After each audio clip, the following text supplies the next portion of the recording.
na, oh na na na na, yeah, banana kala, na na na na, anina wahi, anina sawa, oh yeah, anina Equatorian, na sawa, anina Equatorian, beled wahid, anina Equatorian, anina Equatorian. Oh yeah, kanita miniambio, kanita mintori, weleta min juba, yeah. Anina Equatorian, keresia sama gesi manina. Yeah. We strong, we stand together. Yeah. Kanina gulu wahi, Equatoria birapa. Yabilwa pijama, asan belet na birapa. So give us pen, don't give us guns. Oh yeah. Give us ipanagule. Anina Equatorian, nasawa. Anina Equatorian, beled wahid. Anina Equatorian, anina Equatorian. Oh yeah, kanita zande, kanita mai, au kukuye, anina Equatorian. Kelene na hibo nefusina, kebelia kede maferiganina. Salam wa sahaba, behaja derino, hasan belet na biraba, arif ma bisaido. So give us pen, don't give us guns. Oh yeah. Give us ipanabule. Oh yeah. Anina Equatorian, nasawa. Anina Equatorian, beled wahid. Anina Equatorian, anina Equatorian. Nina kulu sawa jama. So my Nangala, I love my people and I'm the voice. Acholi ya buka ya baka, Equatoria balanda bari, kakuwa kiniko lango lugoya.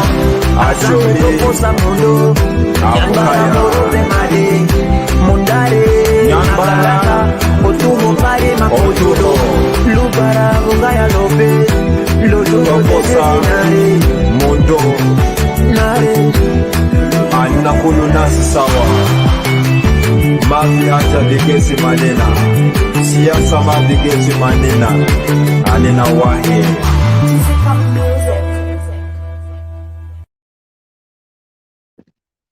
Alrighty, greetings guys. First of all, good evening. Good morning to you, those who are over there. And also those who are in Asian countries, good morning or good afternoon, actually. So I just want to say thank you for those who joined us. Today is just going to be an hour. Unfortunately, we're supposed to be earlier, but there's some things that technical issues that we could not make it.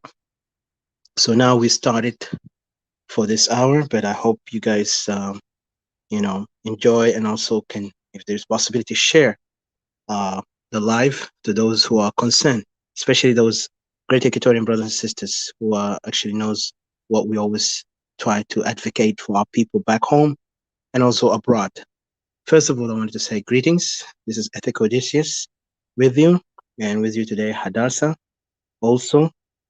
And coming to that also, we have CJ, but I don't know, he'll be here maybe, and there's other panel also, the Kertemelo, but we don't know if they can be able to make it.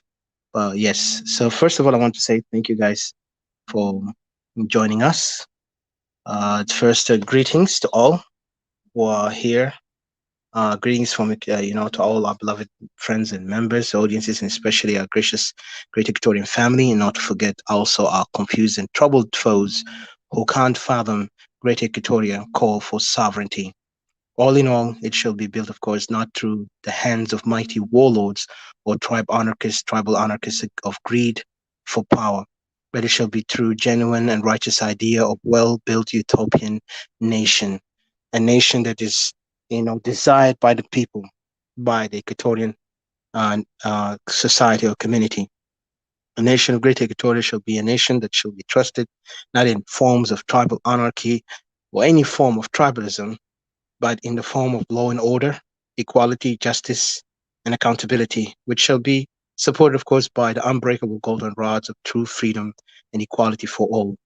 Our beloved Great Equatorian families and Great Equatorial Civilization Council in diaspora would like to take this opportunity and this moment to salute all of you and to reflect with pride and honor, especially in this occasional day, this day that is going to be always remembered in history, the day that we call it July 9, where our independence was, you know, came to life, to existence, because of what happened during that old time, where you remember the North Khartoum, of the abuse that they have done to our people and what our people have struggled for.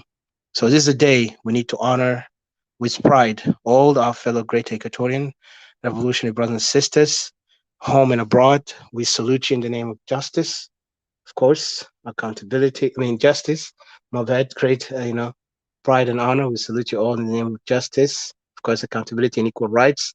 We salute you in the name of great Equatoria, because that's who we are, Equatorian, and this is Equatorian nationalism. We salute you in the name of great Equatorial unity, a true unity of our people struggle.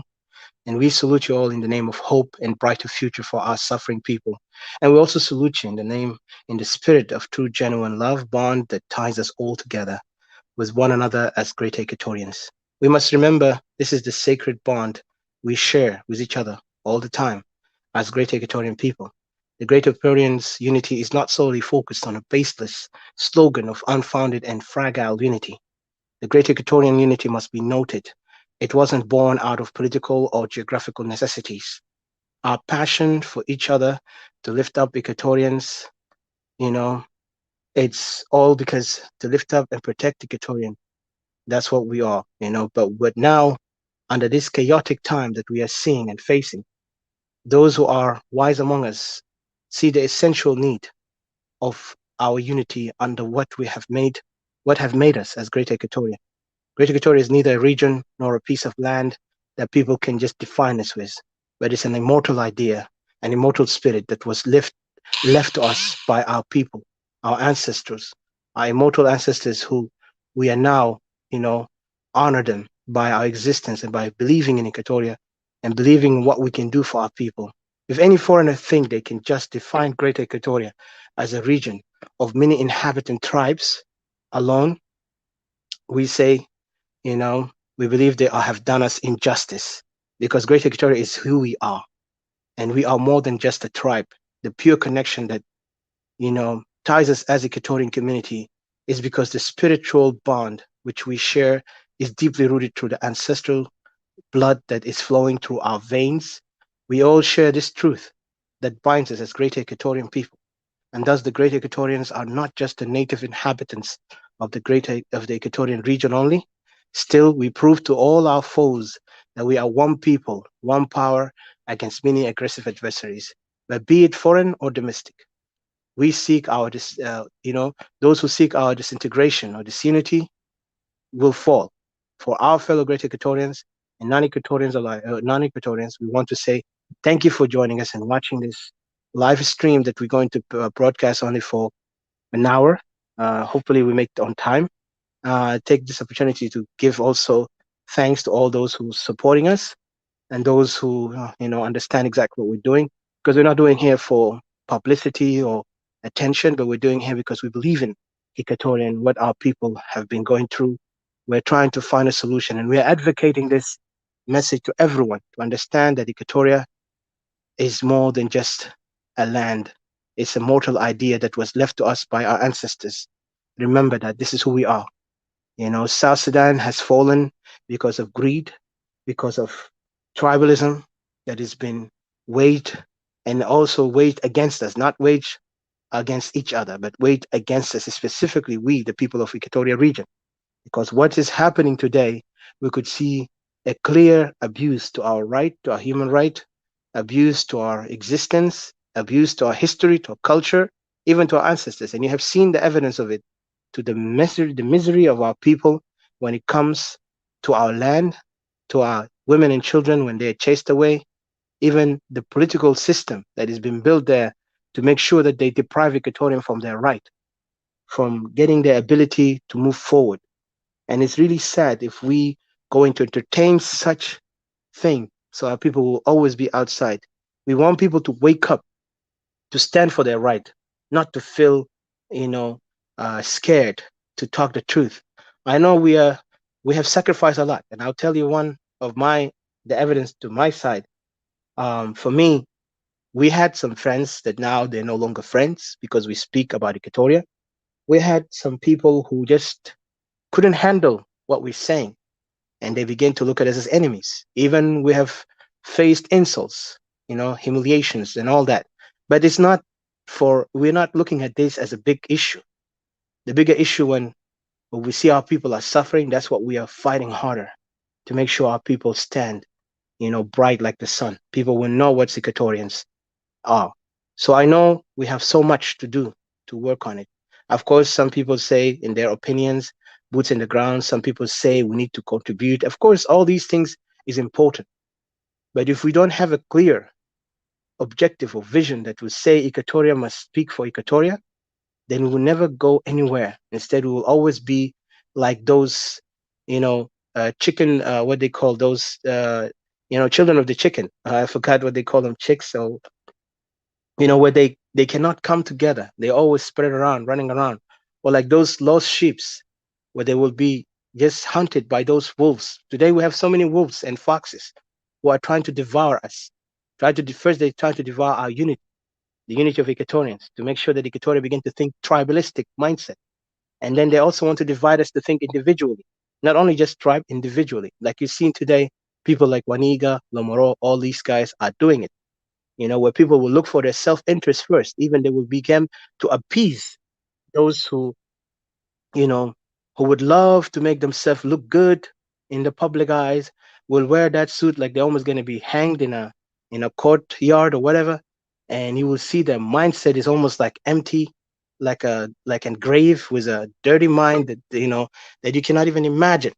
So my brothers and sisters, I just want to tell you this, that the war that we're fighting is not just solely in the ground. It's going to be also in the social media, in our writings, in our advocacy, into everything that is about Equatoria. What we are fighting for is more than just gaining an upper hand or momentum. What we are fighting for is for the future of our people. Like we always say, the future of our people today and tomorrow, the next generation to come and the next generation to come. Today, the world in our 21st century, you could see a lot of these countries that once used to be in the same condition of ours.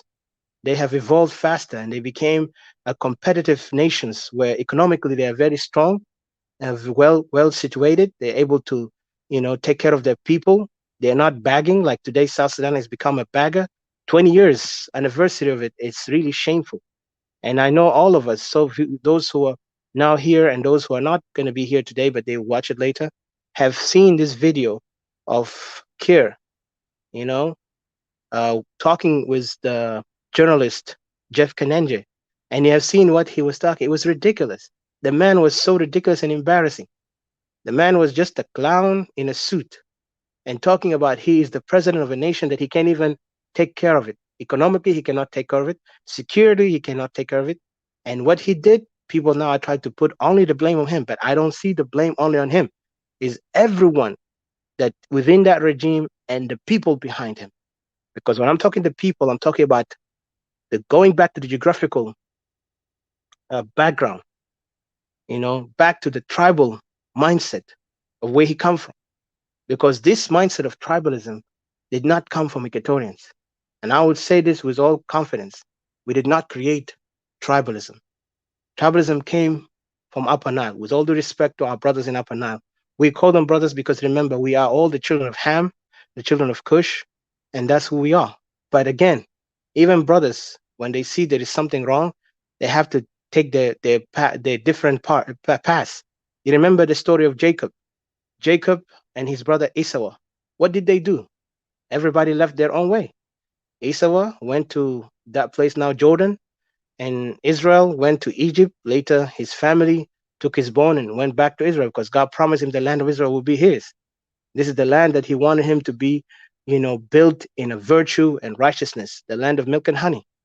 So we Equatorians who are standing up for our right, not because we hate the tribe, we will consider them our brother. But the first thing we need them to understand that once the mindset, this hateful mindset that has been rooted within their culture cannot be eradicated, they cannot come and tell us that we Equatorians are wrong in our call for independence. Only just let's look at Kir.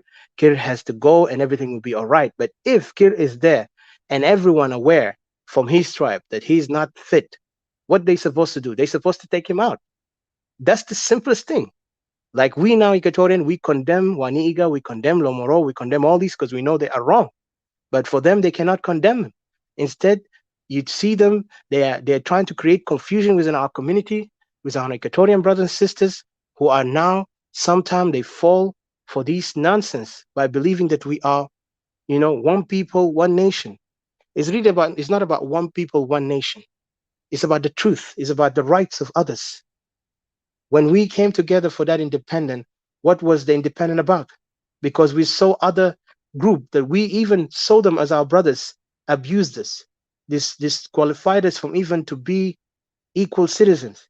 They looked at us as lesser citizens, and they began to try to force us to believe in something we don't.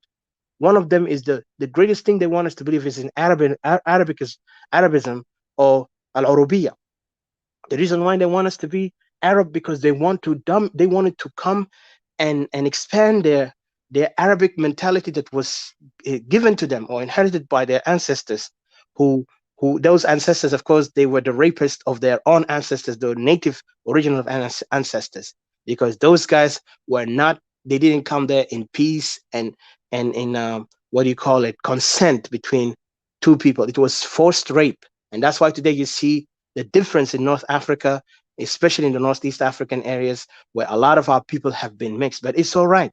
The history is painful, but we have to acknowledge it. And the same thing we tell to our brothers in South Sudan today, the two regions. If they cannot acknowledge their mistake, we cannot go forward. And by acknowledging your mistake, you need to change the behavior. And you need to prove to the others who are the victims of your behavior that you are wrong. The North, unfortunately, they tried some of them, but mostly they did not because they hold the power, and that what led to us to be a nation. At that time, most of us did not see it that way. We only saw it that we are being abused by Arab, we have done, and now we have oil, we can be rich. So everybody's eyes was somewhere else. And the confusion came because of SPLM regime. SPLM regime created this mentality, you know, of interest. They say, oh, we have oil. While people forgot that SPLM was one also of the most atrocious or the most horrible militia who committed crime against their own people, against the SARS. They were criminal warlords. They are not different from, Charles Taylor's warlords. They're not different from all the other warlords who've been known in Africa to commit crime against their own people, and they call themselves liberators. How many liberators we're going to have until Africa will wake up, especially us Equatorian? Let us not be deceived by everyone calling himself liberator when he cannot even come to sit down with you on table and talk to you like a brother and humble himself, not only just to sit out there and pretend to be a leader, and they cannot even come and confront the people for any question they have. Instead, they want us to just follow blindly, to be a blind followers. And that's what even in Christianity says, the blind follow the blind, they will always fall in a ditch or in a well where they will never come out of it. So no blind man, even the real blind person, cannot be a fool to follow another blind man to get him to the right road. What we need, the blind can follow anyone. Even the deaf is better than the blind to be following a blind. So today we have so many leaders who are blind, who are confused with, with all these nonsense, and they like us to be under this, precept or this ideology that, they have done a lot for us. What did they do? Most of these leaders that now we call them leaders in our communities, if it be in Equatoria or even in the other two regions, most of them, they went willingly for their own interest, and they got promoted. Yes, they might have some kind of patriotic intention. The patriotic intention is still cannot qualify them when they cannot even admit or even participate or bring the people to participate with what they're doing. Instead, they didn't even advocate or educate the people to wake up and to do what revolution is. Revolution is not for somebody to follow a leader. Revolution is the people must be heard, and the leader must, submit or, accept the demand of the people. That's what we're looking for. Unfortunately, we see a lot of these people who are trying to blindside us and still trying to keep saying some things for us to be, confused by saying, oh, you guys need to understand that these leaders have done this and this and this in the past. Well, even in Christianity, say you can do all your good. Remember even the Cain and Abel, the story of Cain. I don't want to be in preaching here, but Cain and Abel, you remember what happened. We all read the Bible, especially those who are Christians. Even in Islam, there is this Cain and Abel. Bigulo Cain Habil, I think. What happened is, yeah, Qabil Habil, I think. But what happened is that you remember this guy used to give sacrifice to God, but there was one time and one incident that was even mentioned in the Bible, because these guys were adult when this thing happened, and so it means that they had most of the custom, they've been doing it all the time. But there was some particular day that Cain came without showing good heart to God. And then the other one, the younger one, Abel, showed his love for God and he gave his sacrifice in a pure way. But Cain was irritated. He was doing it out of frustration of doing it like without any good intention. He was just like he's tired. I think that's what he's trying to do. Like Namanzol Bukun Zahjan, out of Zahaj, out of that's how it is. It was like that. He went there and then he put the sacrifice, but God rejected because God know the heart. The intention. So what I'm saying here is that we can have heroes, but if those heroes cannot continue focusing on what is the objective or what is the real mission for the people, then they cannot lie to us and say they're still heroes, because heroes can turn villains, and it happened even in history. There's even a story in the Greeks ancient time where one guy named, I forgot his name, Affliatus or whatever his name is, I forgot, but what he did, he was very much patriotic for his nation, but one day he became the worst enemy to his people. He even went with the enemy that was trying to kill his people. And that's what makes people to be aware, because if you cannot listen to the people, you cannot understand the people, you cannot humble yourself to come to the people, don't expect people to follow such thing. And especially if the people are wise enough to know what is their right and to speak bluntly, because this time is too late for something called appeasement. It's too late for sugarcoating, because time is running against us. Time is running against Equatorian people, against Equatorian future. The generation to come are suffering. We grew up as children in foreign lands. We grew up, most of our young who are born outside, some of them, and some of them who grew up like me outside, we lost everything. We lost even our history. We began to look for it. We're the one now who are looking for our history, while the others who want us to be outside, they want us to praise and worship failed leaders who cannot commit to the truth of that they have made a mistake. They cannot commit to the truth that they are part of the problem. And yet they want us to just follow them blindly because they will get us a solution. Yesterday, they were in the same boat like rats. When the boat had begun to sink, every rat jumped out to the next ship and act like they don't know who dug the hole and made that ship sink. So what I'm saying is that any member, that's why I've been blunt, any member of SPLM, anyone join SPLM, it doesn't matter if you're a member, just joining SPLM, working with them, getting paid by the SPLM, and even you've been promoted publicly by the SPLM, you are part of the problem, and I cannot trust you, because some of you still playing devil advocates by trying to promote yourself more than talking about the cases of the people who are suffering. And when we speak, they look at us as enemies. But we continue to speak until the kingdom come, if there was a possibility. But I know our message and our work will bring a fruit, because they said nothing, no labor that will not be, rewarded. So, we are doing our best. And I want our people to always have hope. One thing I understand right now, there's some people who would like us to be silent, and they would like to promote others, or they like to see us disappear. But we're not going to disappear only if God wants us to disappear. But what we're doing here, we're doing it for our people, not for ourselves, not for promotion. And what we're doing here, even with those without picture, like we have some people are talking, what we're doing it here is that we're speaking This is as a statement that there's so many victims, unknown victims. I have a relative who just found out this year that he was killed, assassinated during the time of 2014, and that was terrible. And those people who killed them, you know, they were both of those two clashing tribes, because unfortunately, this is the truth that happened. And our people have been victimized. Equatoria have been put as a victim for this thing that is, we always trying to do it, to put it excuse like it's only Kir and React. No, it was a history that has been, it started with SPLM even during Gering when he was alive. And like I say, I still gonna stick with my word. Gering is not a hero, with all the respect to those who believe in him.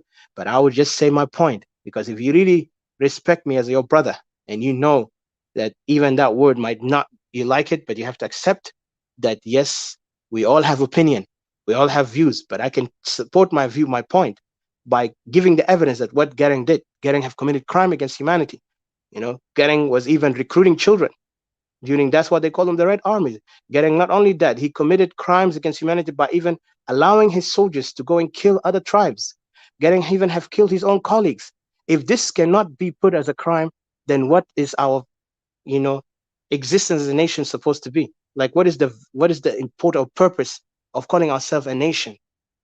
Because a nation is supposed to respect law and order. A nation is supposed to give right for every innocent victim. When we praise warlords, we praise killers, we praise people who do wrong, and we don't condemn them, then we are not fit to call ourselves a nation nor a society. So I'll stop here for a moment. I'll give a chance to uh, Hadassah and CJ if he's here. I know he was here and out, but I want to say thank you for those who are here, who are listening, because there's a lot. And I know we are late today. I suppose we're supposed to do it earlier afternoon US time, but unfortunately there was some other engagements, and then from there. But we will try, and hopefully, because I have to do it today, because I will, these days I will not be able to, uh, coming live. But I want you guys to understand that we really appreciate you who are listening, and I thank those who are wise enough and have the heart for Equatoria, and even the non-Equatorian who are watching us and listening. We say thank you, because this is the day today we try to kind of like look at the condition of South Sudan, especially as a nation. The world are watching. They're calling us. We are 10 years now, but 10 years of failure. So the question is there, and we will try to answer as much as we can. And I'll give a chance now to Hadassah to continue. Thank you and welcome, Hadassah. Go ahead. Thank you very much. You have said it all well. And hello to you. Um, Hello to all who are gonna watch and anybody who's here watching. I just wanted to greet you and thank you for being here. Um, we're right here, just sadly, instead of to celebrate the 10 years anniversary of South Sudan, but unfortunately there's no celebration. You know, we're here to look and mark all, you know, the painful things that we're going through right now in South Sudan, especially we're looking, especially from the absorption of our side from Equatorian side, we putting our glasses on and to see what's happening to us, what have we gained, from all this, and also like looking into like everybody, of course, I've watched the interview that you have done, which is really sad. It looks like just a kid that is like crying, you know. Um, the only reason that we couldn't celebrate because we have we've been given a sanction, and and I'm afraid of the international community. you know if they come in, maybe I'm afraid of what they can do and stuff like that, but not looking into why you know the country has been sanctioned, why they were sanctioned in the first place. They don't want to take responsibility. you know they just kind of like looking into like what they can get. They don't have money to celebrate right now because they're sanctioned. What a really poor quality of a president, and a waste really of a space. you know I would rather say even just I don't even know what to say really, but it's really sad if we look at the history. I just want to go down into the history of like what have we gained, like like the questions that you put up here, like what have we gained over these 10 years. But we have gained nothing really, absolutely. Like absolutely nothing that we have gained good, from being part of South Sudan or South Sudan as a whole, you know, putting these three regions together. It's just waste of time, really. We rather um, would have been left alone with the North, to begin with. And then we, each region, um, had to struggle for their own, separation. That would have been really best rather than this waste of time, and waste of lives, you know, waste of resources, you know, as much as selling things, you know, that, the country doesn't gain from it, the petrol, and other things, other minerals down there, or timbers and stuff like that, which is going on to the bank account of these people, going to develop, the East African nations and the Western world, which is really sadly, they look stupid, really. I don't even know why they don't see that they look stupid, really. Grown people, these are the people that bring shame in South Sudan and shame to Africa, the mentality of slavery, it really stuck in their brains so hard that they can't get out of this, this syndrome, this Down syndrome of slavery mentality. You've been given your country, your freedom, so that you can, you can go ahead and do good things for your people, you know, that you lied about, that, you've been for years in the bush for them. But then, Tara, you've been in the bush for yourself, nothing but you've been killing each other in the bush like rats. And this behavior, they brought it back into the nation, I'd rather they just stayed in the bush there and rot in the bush, because they haven't even achieved the freedom that we got. We have people, we the citizen that have voted for this freedom, for the separation from North. They have not gained it. SPLA should not even should not they should not they should not have any rights, to claim this. I hear them lying, because all they do is liars, You see them Zol Akbar, Shikil Kaif, and like hungry and look like mm, what do you call it, malnutrition or something, not even well fed. But he's saying that brother, did you know by blood? We brought this country out by blood. Which blood did you brought? Which blood? We were people were voting all over the countries. That's how we got this country. And to see that something that you got it for free, that's why they're wasting. They've been for years in the bush, but they haven't even achieved anything.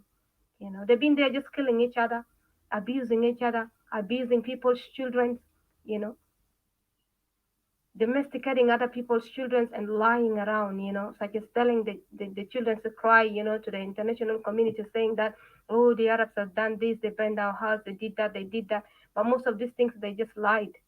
And those behaviors that they've been lying in the bush, that's what they brought right now in the country. You see, kids are homeless. They went as far as bringing their kids from their regions all into Equatorians and into Equatorian land. And if you see even the Dinka kids and the Nuer kids and stuff like that, they're just homeless over there. You know, Equatoria is flooded with camps that are full of them. You know, I wonder why they're not in their region living in those camps, but they're living in a camp in Equatorian land, yet killing each other, becoming homeless in Equatorian land. You know, slaughtering people in Equatorian land, killing Equatorians. I don't even understand the mindset of these people. I don't really understand. The problem is that in South Sudan, it's just not only Kir alone, and it's not only just Riek Machar alone. The problem is that's really causing people to to have problem is the entire two tribe, the mentality that they have. They cannot fathom even the like the fact that people can live together. They cannot even live together with their shadow. You know, they can't live in peace with anybody. This is just the problem. Even if they say that, look, let's come together and let's chuck Kir and Salva Kiir out. I mean, and Riek Machar out. It's still the same people. You know, Kir and Riek are living in Juba. The same people in their villages. They're killing each other. The same people, they're fleeing their regions and coming into Equatoria and killing people. For me, I see it as these people as a whole people, They just don't have a proper mind to think, you know. They have no reason to live for. They have no good agendas in their brain. You have decades since your ancestors to develop your country, your nation. They love to call themselves that they are like a Jeng nation, they are like, Munu Munu Nueri nation. But how can you be a nation while you're homeless, while you're living in somebody's nation? How can you be a nation? How can you call yourself great people when you cannot even develop your own place? When you hated to be in your place, when you hate your own brother, to go back just to live in your place, how can you call yourself great people, really? Like I always say, if you want to prove to us that you're great leaders and you're great people, begin by yourself. Go back to your homes, make peace with yourself, maybe started doing cleaning in your place, started building in your place. Then you can tell us, you know, that you're great people. Other than this, I don't see any greatness in Mahalde Kulu Kulu. Over the 10 years, if we look at, what we have achieved over the 10 years, there's nothing absolutely. Rather than these people have put fear in people's heart, nightmares, people can't sleep, people go inside their room and can't come out, you can't even use the toilet. What a shame. Has this what we have voted for? What South Sudan has voted for? Has this what took these people to the bush for? To come and confiscate people in the night to we in a bucket, grown or young or ministers or all of them they put in the bucket. Imagine what a shame. People even in when you go to um this what do you call Einstein or Munuzol, that's the one that say that and people emerge out of caves or like and like they're from monkeys and stuff. But even those people did not do that. Those people who live in Galilee lives in the caves, they don't do that even. You know, before civilization, even people don't do that. People say, "God, you're allowed to go to the toilet and stuff." But right now in South Sudan, if you're sick, you cannot even leave your house in the night to go to the hospital. Even in the daytime, there's no hospital to go there for. You're just taking yourself to die in the hospital. What a failure of a nation.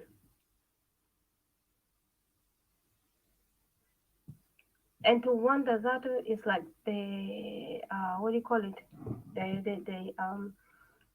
infisal that we got was really like what a best time that we have achieved the country in can in a time that in a moment that there's a lot of technology, you know, knowledge is here. You could have learned from other countries, the failures of other countries, you know, the good achievement that the other countries are having from international, and the surrounding of African nations. Rwanda could have been a better example, even. But no, no. They just fall into barbaric fights, barbaric war of tribalism, bringing death, sorrows, agony, no security, no schools, no proper education that for adults and for kids. You see grown adults that calling themselves their commanders or generals or Sunnis coming out speaking so weird. You don't even know what they're saying. It's just like a comedy, embarrassing people so much. But despite their well-educated South Sudanese that could lead that country, but because of greed, because of ignorance, because of this mindset of tribalism, these people just don't want the country to go ahead. On the other hand, the only thing that we've gained from South Sudan, looking at like the disadvantage of you know of our achievement or from what we have gained and stuff like that. When we look into the advantage that we've gained, the only thing that uh, Kir and Riek Machar and their tribal mates have created in South Sudan, nothing. The SPLM, nothing they have created other than you know a known gunman, which we know now. I call them like known gunmen. People call them like a known gunman, but everybody knew them now. It's like We know that their known gunmen are they then cancel themselves, including Kir and Kir's sons, you know, and the SPLM. These are their known gunmen. You know, they are known by the day, but then by the night they are known. Then because you don't see them in the dark, so they kill you. But they're well known that we know who are the people who are killing people. This is the employment that they have created, you know, in South Sudan. And the other employment that they have created is you know this tribalism thing that you know they employ their tribal people to move up and down, you know, for a couple of reasons, you know, for land occupation in Equatoria, and also you know just to terrorize people, you know, to rape people, adults, kids, you know, grandmothers, you know, or brothers down there, fathers, grandfathers, name it. They do all these atrocities, these horrendous acts. They do it all. There's nothing that these people have not done. There's no gross thing that they have not done. People with full blood in their hands. These are the things that they have created, you know. I don't see the reason why we have to be here in this boat that is called South Sudan. There's a lot of reasons for us to want to break out from South Sudan. There's a lot of reasons really that we should not stay as part of South Sudan. There's a lot of reasons for us to choose. You know, we have the rights to choose who we want to be. We hear that a lot of people coming out on live stream or Facebook Live and you know like trying to guilt trip Equatorians, trying to make Equatorians feel bad, or trying to make Equatorians look like they're just crazy people. They don't have reasons. You know, what are your reasons even for wanting to separate? I don't see a good reason. If it's land occupation, we're also facing the same thing. If it's killing, we are facing the same thing. Like, your case is not special from our case. Well, really, do you really see this? Can we really put a microscope and look into really this closely? If we look in the Upper Nile, these people have divided themselves. Some people have even in Upper Nile, they even want their independence. If you look into the Shuluk land, the Shuluk are calling themselves as the kingdom. They don't even call themselves as South Sudan, they're calling themselves as a kingdom with their king. They have their own rebels that are fighting for them, like under Joseph Olengo, listen to Mnudak, for their lands. And then why would people not encourage Equatorians to fight for themselves? People don't want the unity of Equatoria. If you look in even in the other sides of Upper Nile and half of Bahar al-Ghazal, it's like those people who are there, what are they doing? They're mobilizing their people to come in Equatoria and occupy the land of Equatoria. We have seen this guy that had a interview in the Voice. I think the Voice. I don't know what's the name. You know, the voice of the people or something. He was saying, the Shuluk guy saying that, you know, if Equatorians want to go for separation, you know, that's gonna cause a problem. Gonna cause, you know, probably people might go for, you know, people have to fight for it. You know, cause bloodshed or stuff like that. Because why the reason? He said because people will lose their properties. Can you imagine? He said that on the face of Equatoria. He said that people will lose their properties. How? If we ask this question, how can someone who is from Upper Nile can lose a property in Equatoria? How can someone who's from Bahr el-Ghazal lose a property in Equatoria? Meanwhile, Equatorians are homeless. Equatorians are displaced. They are living in refugees camp. Not even refugee camp in South Sudan, but refugee camps in the neighboring countries. How comes? But then they're threatening us that they will kill us because of our land. If we ask them that we want our land, they will kill us. I just want to say that Equatorians should open their eyes and not listen to threats.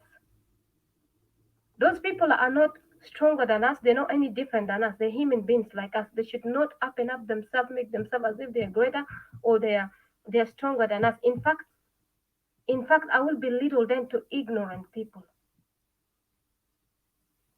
Because if you're not ignorant, you should be over there. If you want South Sudan to be one, you should be governing South Sudan from your home, from your region.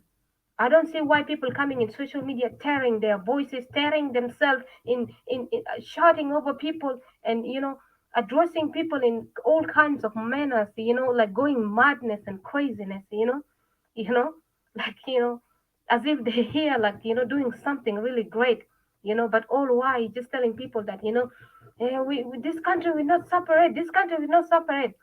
If you don't want this country to separate, get down there to South Sudan and talk some common sense to your people, to your tribal people. Why do you have properties in South Sudan, in Equatoria? Why do you want to live in Equatoria? Why do you want to govern the country from Equatoria? If you really, really want the country to be one, you should acknowledge our problems.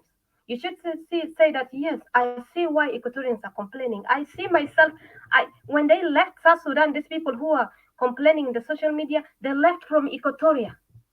Their houses, their mothers, their fathers, their children are all in Equatorial land, not in their homeland, not in their regions.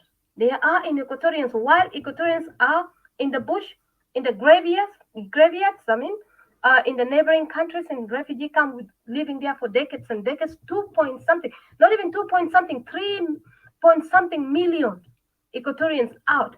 And imagine, those 3 point something people, Equatorians which are living outside the nation, are replaced by who?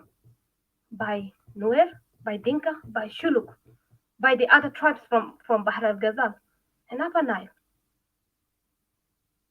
Hey, Raikon, are you just comfortable to be replaced that easily? And these people have no guilt. They have no fear in their games. They have no shame. You're living and working and breathing in a land that is not your land. It's not your ancestral land. And people are calling you, asking you kindly that, get out of my house. I don't want you here anymore. Leave my home. But you will not leave. You're forcing yourself to live there. And you coming in the media without shame. I want you to feel this shame, especially you who are coming out in this media, tearing your voices, dressing yourself properly to come and address people, against Equatorians, like freedom, you know, breathing in our necks, stepping on our necks, you know, happy with the blood that is our Equatorians' blood that are pouring, happy with the atrocities that are happening to us. You should be, first of all, addressing your problems. If you're okay with what is happening in your region, why do you want us to be okay with what is happening in our region? Look at it, 10 years pass by, we have nothing. Nothing really. If you're okay, because I understand in Upper Nile, the law says kill as you go, grab as you go, rape as you can, as your heart contests. But then in Equatoria, that's not our culture, you see? We don't like it. We say we don't want it. You want to assimilate us by force. You want us to be in unity by force. We have the right to reject you. We have the right to go for God, we want to go to be a nation by ourselves. Stop misleading our people. Start speaking on your problems. Stop hiding behind South Sudan. Stop hiding behind unity. And I want to encourage every Equatorian, stop hiding in fear. Stop trembling. Let not these people make you be afraid. Let not these people confuse you. These people are either they are employed by this regime, and these people, they are, they're birds of the same. Some of them are birds of the same feather. They fly together. They're just here to confuse you, making themselves addressing you in a certain manner, in a certain way, to convince you. Don't let them convince you.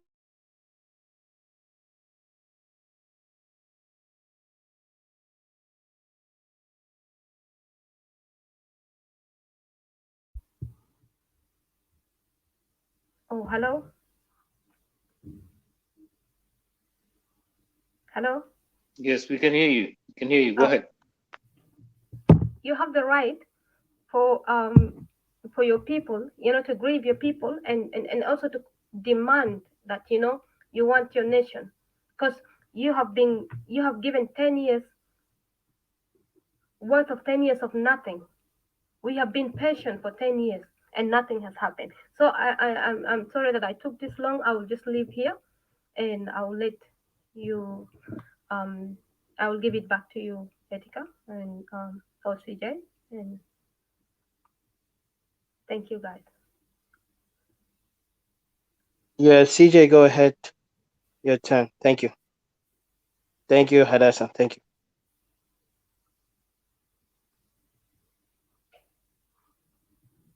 Can you carry on, please? Yes, yes. Unmute yourself again. You muted yourself. Unmute yourself.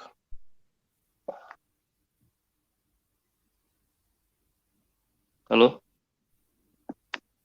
Adika? Can you hear me? Yes, Yes, go ahead, but yes, make Can I sure come you after you? unmute yourself. Go ahead. Yes, Well, let me I hear you. 1 minute. 1 minute, please. Give All me. right. Yeah.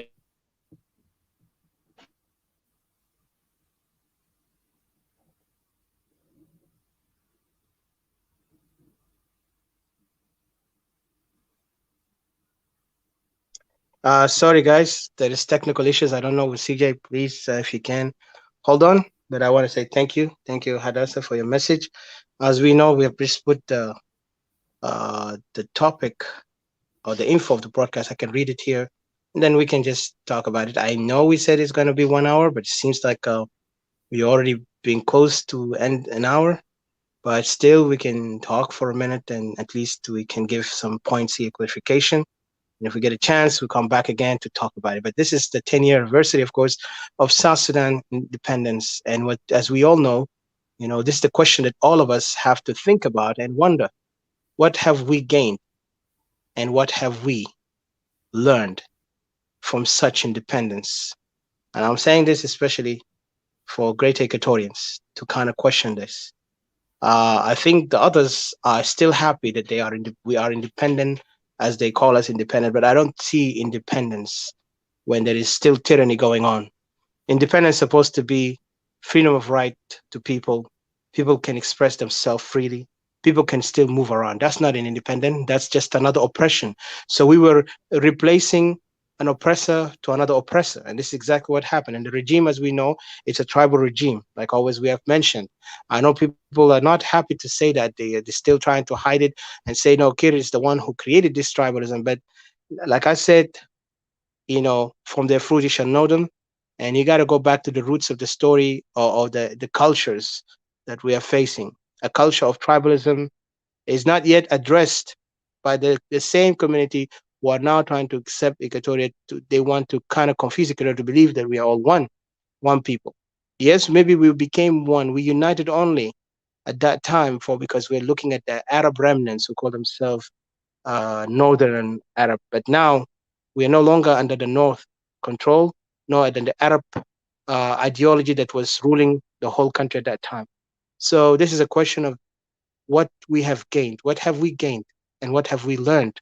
Because during this thing, if we gained anything, I say we gain only understanding that we are now, as Equatorian, are coming together, looking for interest as people of Equatoria, looking for the right reason why we became a nation.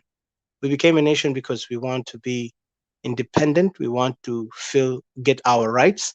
And if you look back, that independence was short-lived. It was just a party that was done during that independence, 2011. And it ended up with tragedy years later, people killing. But the killing was going on in Equatoria silently until it was exposed later during 2015 or 16, when the conflict of the two tribes, moved to Equatorial territory. So I would say here, so I can give CJ, today is of course July 9, 2021, which is the day of the independence. But what we said here in this question also, what have we gained in our independence, and what have we learned during this 10 years as an independent nation? Of course, relate, and I'm reading you this. Of course, this question relate to all of us, regardless if you're Equatorian separatist or South Sudanese nationalist. The question one: should we continue holding hope that we are a nation united with purpose? This is something need to be really addressed. Should we continue holding hope that we are a nation united with, for a purpose or with purpose?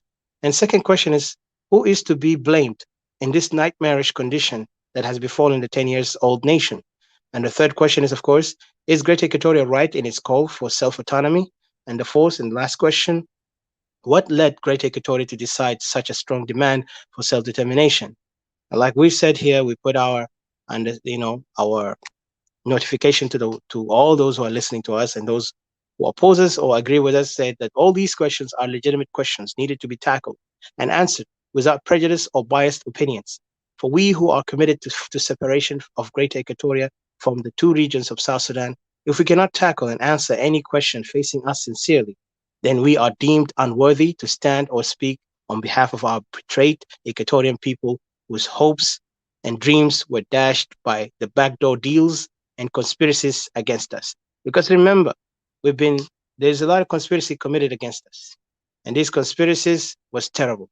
So I appreciate those who are here, and we look forward, to look for the best way. I know that we are late here, but in all, I appreciate those who are here. And if I know some people speaking Arabic, just tell them that we can help them in Arabic, but we're trying to make it in English because the world are watching. And I know even in South Sudan, even Kir, he still speaks English. So let's not say it's impossible. So I will give to CJ. Please go ahead, CJ. It's your time to speak. But I want people to remember, Equatorians, today, at this solemn day, there's people are suffering under the tree, people in the camps, and that's not a celebratory day. It's actually a day of mourning for us, a day of sorrow because our people are dying, people are chased away, and there is no hope. And let us not look at these warlords and all these so-called backdoor dealers. You know what I mean? Backdoor dealers, those who want to make a deal as soon as possible so they can get in there. Those are not the hope. They will never bring hope. And I'll be honest with you, if they can bring hope, they would have done it those years that they were calling themselves to be opposition parties and all that stuff. Because most of these people, they only wanted to build a political party for themselves so they can be in power. They're not talking about the reality of what we're facing as people. And for us as Equatorians, let's be honest with ourselves and let's not worship leaders for the sake because he is from my tribe or because let's not build that mentality. And I have something else I want to mention, very important later after CJ, about this. There was a comment from one brother who has this forum, the voice of the people. It was funny when I heard it, and with all due respect to him, I disagree completely in what he was promoting. But we will talk about it later. And now, as you know, CJ, you've remembered this incident of Kir being interviewed by Kef Kenenje from the Kenyan TV, talking about the 10 years. And, if you've seen, even Al Jazeera have brought about this topic about the 10 years and BBC. So it's really a shameful day and a very sad day for all those who voted. It's shameful for the people who call themselves intellectual among our community and those who call themselves political parties. If it's opposition or if it's political regime right now who's running the country, most of them, I would say, shame on them because they failed. And then sad for us because we, the victims, those who went in the voting time to vote for independent, went to the referendum, they're the one who victimized and lost their right. So CJ, I'll give you the chance to continue. Yeah, go ahead. Oh, thank you. Thank you, Ashika, and thank you, all the members, so those who are around here, Equatorial fellow countrymen and women, brothers and sisters, those going to camps, wherever you are, as well as worldwide. Yeah, it is a tragic. Today is supposed to be a day that, would have been so happy. Every one of us would have been happy and would have been in jubilee. It's unfortunate. Things have turned up and down. As you can see now, it's for 10 years in a row. We'll be going over all these tragic, no hope. What does independence mean? Independence means, remembering those who have fought for us, who have died. Imagine we have 3 million guys, yet the history kept on repeating itself the way how it is. Tragedy after tragedy. There's no any progress at all in our life as people of Equatoria, South Sudan, or Sudan. Let me call it Sudan Equatoria instead. We've been suffering a lot. To this day, fellow countrymen, this is not the way how things has to go in such a country. We're now in a deep problem where there's no one of us has chance neither to celebrate it or remember those who have gone to their rest. It's unfortunate. All is because of what? Of just two elements, bad guys, who have turned the table over the people who deserve the right to enjoy their lives. Our dream have been shattered. There's no longer any hope. The world is lapping at us day after the other, as if we're not born. Yeah, indeed, there was a word that was been said that Africans was in ignorance, in deep ignorance, as if they have never been born. It was shocking. To this day, still, in the state of corrections, we could see things going bad rapidly, day after the other. Is that the way how those who have died for us fought so that we could have it? Could someone fight for a death? No, that was not our intention. It has never been our people. Now we're still on it. And we could see the world around us even try to embrace this. Oh, okay. Those people are, they are now forming a new army. What kind of army is that? Imagine, it has been said that the army in South Sudan, in today's South Sudan, what is called South Sudan, is beyond what is in China. Now what else? They have taken them to camps. Just only two tribes, the Dinka, were to be trained so that they are the leaders. So they are the ones. How could you train criminals to come and lead? There's no corrections. There's no justice in this world. Remember very well, you people of South Sudan, there's no justice in this world. It is the jungle way, their way, or the jungle way. That is what it is. It is hard for us to live the way how it is, where half populations nearly is outside the country. They even get confused. The international community get confused. We could see the numbers sometimes decrease, sometimes they raise it up, and I don't know whether it's a game or not. Think about that. Mainly, mostly the Equatorians are the ones who have been victimized in a war that they have no hand on it. Today, then they began to twist it. This is intercommunal conflicts, nonsense. That is nonsense, guys. It is two tribes who fought. Now people began to forget day after the other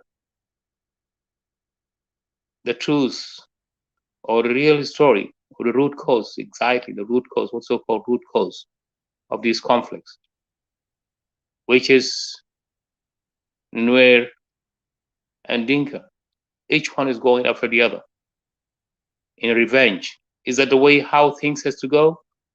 I don't think that is the way how we can handle this country, how this country can come together. Never at all. It will not. As long as there's no corrections. Imagine, we're in 10 years, this is the 10th years, or means let's say 7, supposedly. And yet there's no any corrections. There's nothing that in the horizons we could see that is encourageable for our children, for our youngsters, for every one of us, for a community, never told. There's always blood. Equatoria and the people of South Sudan, for those who believe what we are in South Sudan, but we believe is an Equatorian. We are in a hell in a cell. We are in a hell in a cell. It is terrible. That is not a life. That is not a life that we have chosen. We're better than that. It's unfortunate. We've been forced to this situation. There's no escape out of it. So it is your responsibility, every one of us, not individuals. Don't tell me politicians, don't tell me, Mr. X and B, and those of Kiir or Mashar and all that who are holding guns. It is a problem of every one of us. Do we need life or we need death? We seem to have chosen death day after the other. Oh, compromise. Oh, let's go. The country is going good. Now we have an army.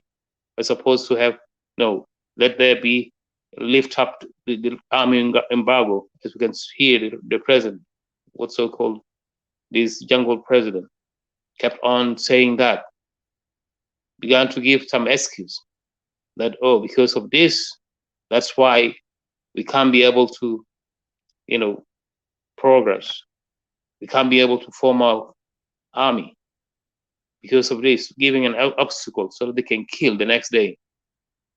So you, the people of Equatoria and South Sudan, who are still in exiles, I concentrate on those who are inside the neighboring countries, Uganda, Kenya, and all that. This is a deception. What is going on is this deceptions. You can't bring a criminal or train them, let them get in and rule. That is wrong. Equatoria have been deprived totally. We have no force. Equatoria have no force of their own. They have no police of their own. At the border area, you could see Dinka controlling in numbers. The list goes up. Majuk, Deng, Kwal, Mabarif, and all that. Among them, you get 3 Equatorians, then they claim that, oh, okay, those are the locals. We have no right to say in someone's area, as we have repeatedly been saying, South Sudan is a country, a community, a tribal country, a country of tribes, or means community. Each community has its own language. Remember that. Those tradition, culture, and all that. So it has to be respected. We need a country, but it's unfortunate. It looks like they love to turn things upside down. Should it be the mediators or the international community or United Nations? They are trying hard to turn things upside down. We have seen all these scenarios in the other countries where you could see 2 people controlling, and the next day you could see many conflicts day after the other. That is not the way how we have been dreaming about. So it is our stance. It is our time, guys. This is not, if you wanted to see a bright future, a real independence, then we need to work collectively. As Equatorian, we have decided what to do. We want it to be out. We want to exit. We want to be an independent. Whether X like it or not, that will be our destiny, sooner or later. For a reason that we used to see, it kept on occurring day after the other. To this day, still we can see those dictators holding the government and the country as a hostage. Those are coup d'etats. Those are juntas. They're the same junta that is not different than those who were in Khartoum. And the state, as people used to say, those who were in Khartoum used to respect, what family is, what children is, what are the children's and all that. People used to go to schools. They respect each one's right. It's unfortunate. Now we're now like in a jungle. Total South Sudan is a jungle today. So how do you expect a jungle to change? No, there's no change. It won't be changed. So let's put in efforts, guys. And let me call upon those who are insisting that, life are theirs. They can kill, they can oppress, they can do everything. We tell you that, time will come, because it's God who's in control, whether you believe it or not. Believe it or not, time will come for you guys. The best way is for the wise to step down peacefully, in a peaceful manner, and give the country to the owners.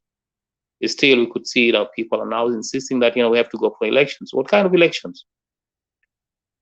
When there's no equality and justice, and there's no freedom of speech, when you're killing, those the priests,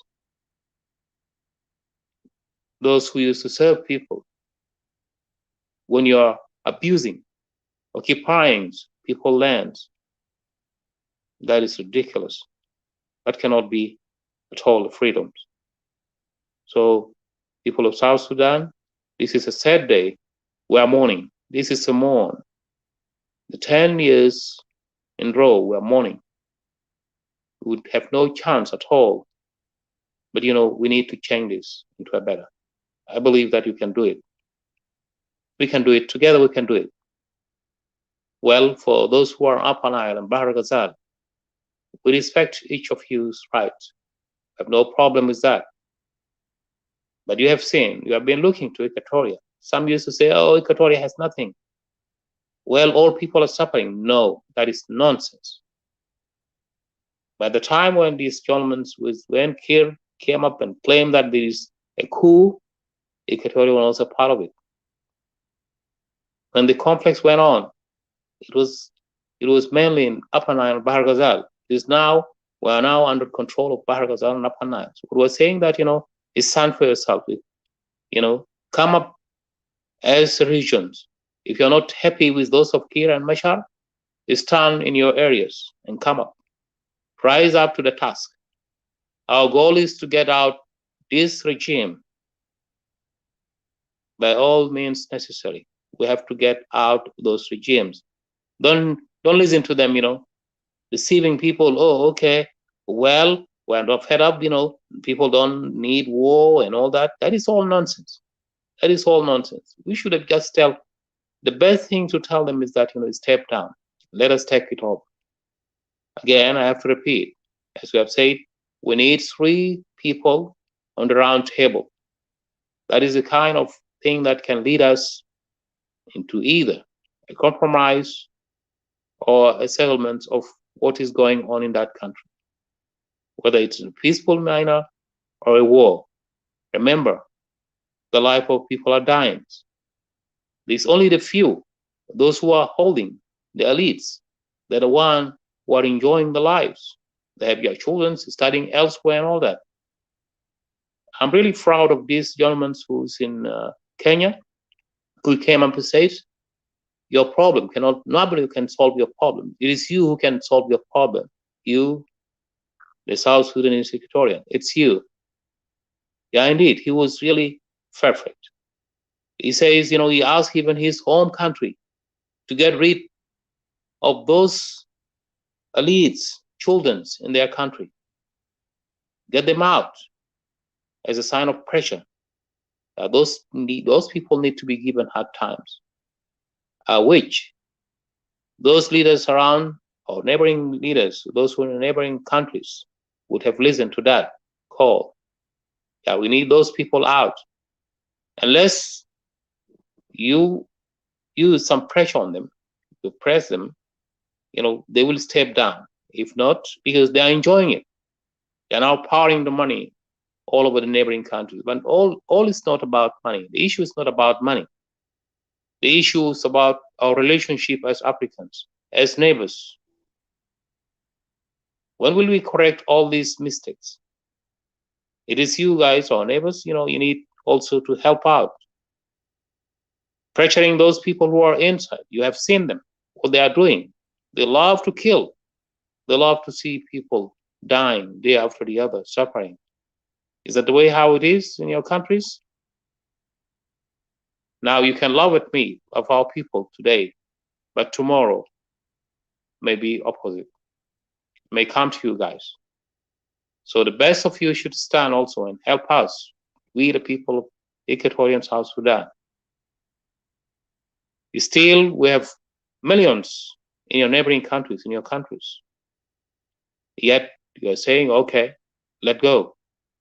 No, help us out. Let those people step down so that the refugees will come back to their respective homes. That is what I can say. So to this point, I will end up here and say thank you for listening, ladies and gentlemen, brothers and sisters. Keep on praying and do your best toward a total change in that country. Hopefully, by next year, we dream that the independence of next year will be more better than this year. So, in God's hands, we put everything, all our dreams, making sure that we will work toward it. So, thank you again, Satika.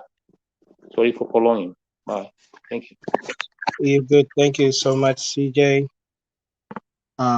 Just wanted to say to you guys, thank you for those who are watching. I know it's late for us in US, but for those who are in other countries like Middle East, Africa, in the morning, in Europe, Asian countries, afternoon, something like that, or evening time in Eastern Europe, and some people in Europe still in the morning. All I want to say here, first of all, as we know the condition, as you all know, that the question that I've just put, because we wanted to finish it in 30 minutes as possible, just to go in there and just quick. Like if you can say, what have we gained in our independence? And I'll start here. The independence that we have seen, seems to be built in a false promise. A false promise of what? That we will be independent based on us, the South Sudanese, who've been fighting against the Arab ideology. We will be free. And that, how it became false, because the people who were, pretending or actually saying they are the fighters or the rebels, they had a different agenda. They had a hidden agenda, and that agenda was clear. The agenda was actually to build a tribal society, and to build also not just a tribal society, but to build also classes of rich, poor, of those who dominate power by the power of gun, and those who are servants to those who hold the country as a hostage. So it's really been set order since the beginning or the creation of SPLM. Then coming to another point here, we didn't gain anything, like I said. And if you look at it, what did we learn? We learned that we cannot trust any. And to be honest, this is my opinion, and maybe my colleagues here will not agree with me or agree with me, but I do not see eye to eye with anarchist militia. And I'll call them anarchists because I don't want to kind of like, uh, unjustly accuse somebody, or try to kind of like, unjustly condemn someone, because there is some people who really genuinely are seeking revolution because they're fighting for their right and for their land. But when you talk about these warlords who are going there, rallying their kids, rallying their tribes, so they can go and gain power to the peril of a gun, those are the people who we need to be worried and afraid of. Because even as Equatorian, we are calling ourselves Equatorian separatists and believing in separation of Equatoria, we know that the barrel of a gun is not only, it will not bring a complete solution if there is no mind or brain behind those who are called enforcers, because there is two difference. If you look at the world today, the world is evolved. Yesterday, people used to believe in religion so much that religion became an essence to those ancient people. Some kings began to claim they are gods. But when we evolve from this mindset, human being evolve from it, then become to talk about that we need to think and rethink about what system of government we want and how people could be given their right and respect. Then people begin to divert deep mentally to understand that human beings are naturally born free. But what makes them not free is when they begin to be oppressed, or when they begin to be put in the chain of ignorance. واحد منه عدم الوعي. The second of it is that they will be abused أو بيكون في تحت اضطهاد من جهة بتاع القادة العسكريين.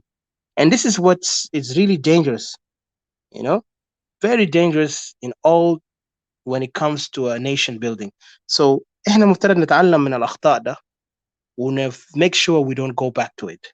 And for us as Equatorian, we are not we see eye to eye with the two regions who try. And I will say this because there's something in Upper Nile that people don't want to say. Upper Nile is a tribalistic in culture. The hierarchical society of Upper Nile is based on a tribe-based rule, and also based on the elders. The elders will dictate what the young people would do. And that's why you see most of the young are followers. They're not victims because they accept to be victims.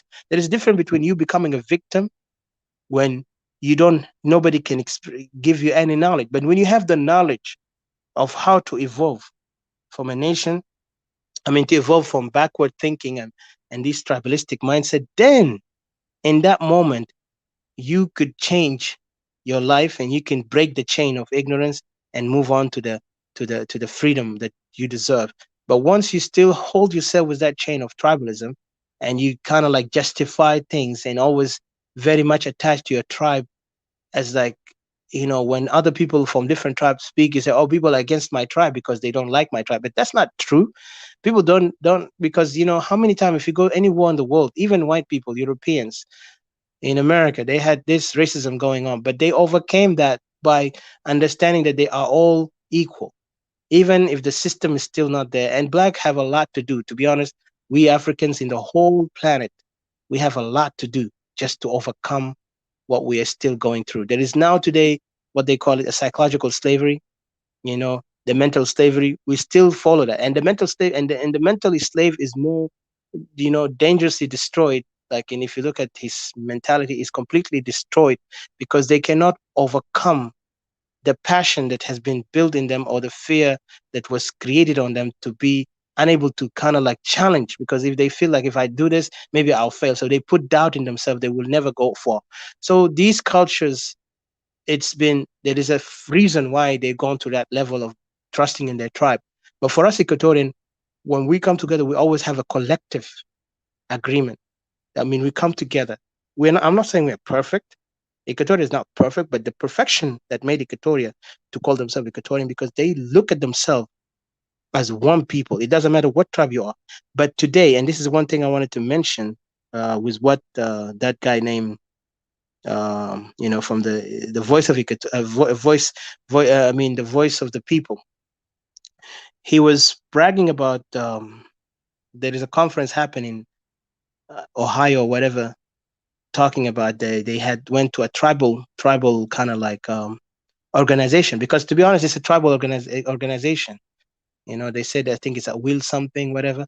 But if you look at it, let's be honest. I know this thing, because when we talk about this, some people, they don't want to. But he was talking about it for almost an hour and giving praise to it and trying to kind of justify. So I feel like this is a misinformation from his side to disinform us, we Equatorians.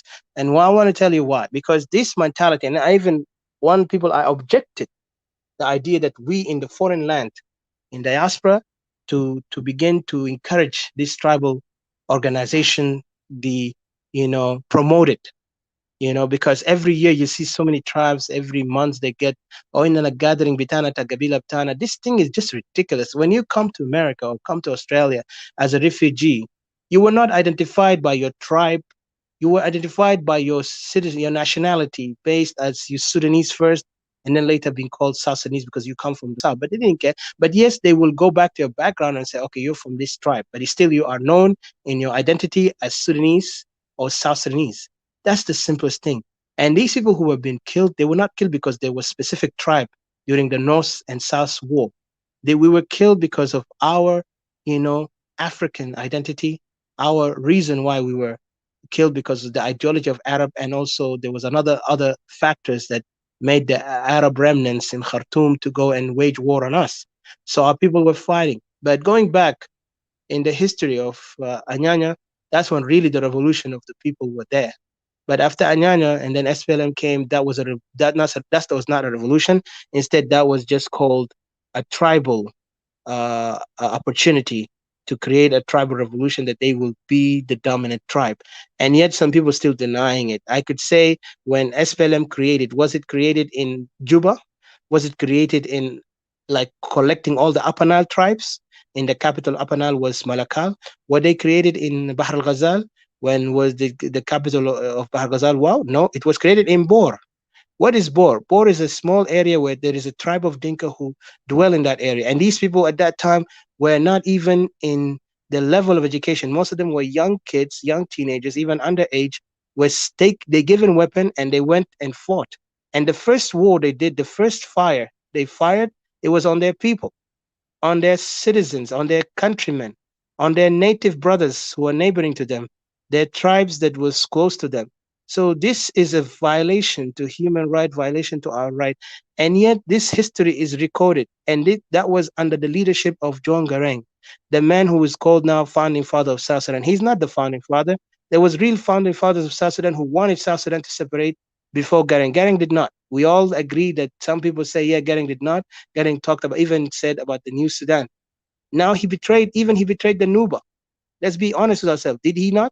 Some people, they don't want to talk about it. He betrayed even the Nuba who went and fought beside them. Yes, the Nuba in the past before, during Anyanya Mafor, with the 4 people, they were against us because they were brainwashed at that time by Islamic fundamentalists who using Islam to manipulate the poor Africans who are Muslim, because Islam is a religion that between you and God, like Christianity between you and God. But what they did is they used it to go and say, kill the kuffar, kill the infidel. So these things have been used against us. So what I'm saying here, my brothers and sisters, we Equatorians need to learn of every mistake and not take it for granted. We have to kind of look at it and be honest with ourselves and take action in the right way. And let's not take action out of just because this is my friend. Because we Equatorian, we are very apologetic in a lot of time. We don't want to tackle things as it is. We want to say, oh, ya khayna makula na junubin. Yes, but if the other one don't respect you, the other one turn guns on you so he can be in power and abuse you to call you Yitama Harabta. You didn't fight here. You're from Uganda. Didn't they say that word? And how many of them stood up and fought against what these people are saying to us? We have seen Amira, the old lady who's now been praised in Juba. Isn't that a clear, clear message to us saying that, you know what, our people can say anything they want, they can insult, they can even say they disagree with them, but at the end, when they come back, they will welcome them as heroes, regardless what they do the drama there. She's like the Kim Kardashian of the BGs of the Dinka right now, because she's there doing controversial things, but she's always in safety compared to us. And then I saw this brother saying funny thing that, now everybody's under threat, even all these. No. Equatorians are the most threatened people in there because they see Equatoria are calling for their land and they want to control. And how can we get our land even if we are saying like, we are one people, when these people are holding our land hostage by buying it falsely, by even faking a paper documentation, calling themselves that they are owning this land, they bought it by money, and then even they begin to say, oh yeah, fi makabayal ta Equatorian, and they bought it in Juba Hinak, sold it out to us. No, they sold it because they some of them even they have committed crime. They have no legitimacy. Even the native of the land, the original owners of the land, they do not come back. Even I have lands over there that has been taken. I have so many lands from my father's side, from my mother's side in Juba, it's been taken. Even in other areas that we are now seeing the conflict going on. And then when Ayo came in, fought because of the retaliation, because of what happened in Juba, 2013. The Ayo was not created because there was a political, clear political, disagreement with the regime. It was based on the revenge of what happened to their tribe, and who created the fight first. After the Dinka also hold the whole power was the Nuer, but the Dinka was intimidated, and that's a clear thing. Even they know it, but they can't ignore it. And then when they killed the Nuer in 2013, what most of the Dinkas have said, and this is an evidence from what they said, and let's not sugarcoat things. I'm being honest here. What did they say? This 1991, 1992, whatever happened between that, they begin to justify that. Oh yeah, the killing of Nuer because of 1991. Is like, and then they wanted to put Riek Machar, and then even yesterday or before yesterday, when this guy was interviewing Kir said, mentioned that it was a coup. Imagine the audacity, the man calling it a coup when we know it's not a coup.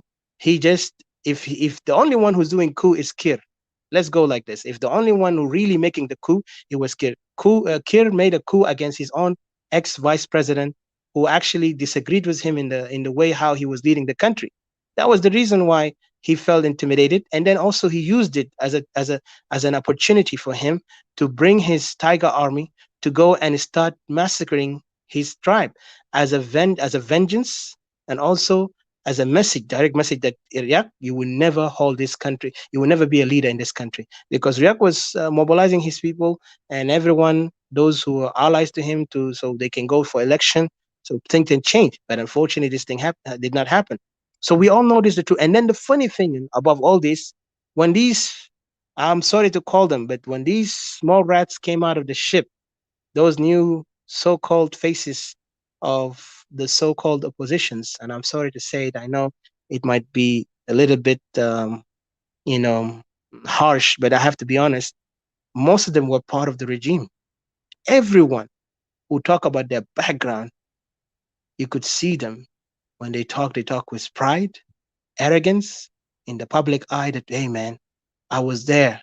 I know what I did, what we did. But guess what? If you look at them in reality, during that time, they know this regime is corrupt from its core.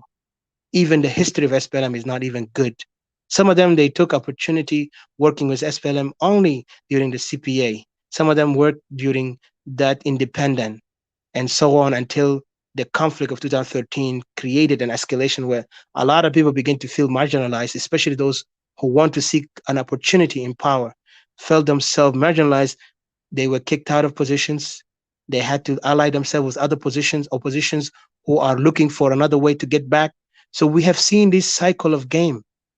And then the worst victim of it is the Equatorian, because Equatorian were just going left and right, like almost like this confused kid who don't know who's his father. If I don't want to go to the extreme, because there's a lot of way I can put it in example. But what I'm saying is that it was shameful for us, the Equatorian, to fall for such nonsense, because these people are not politicians.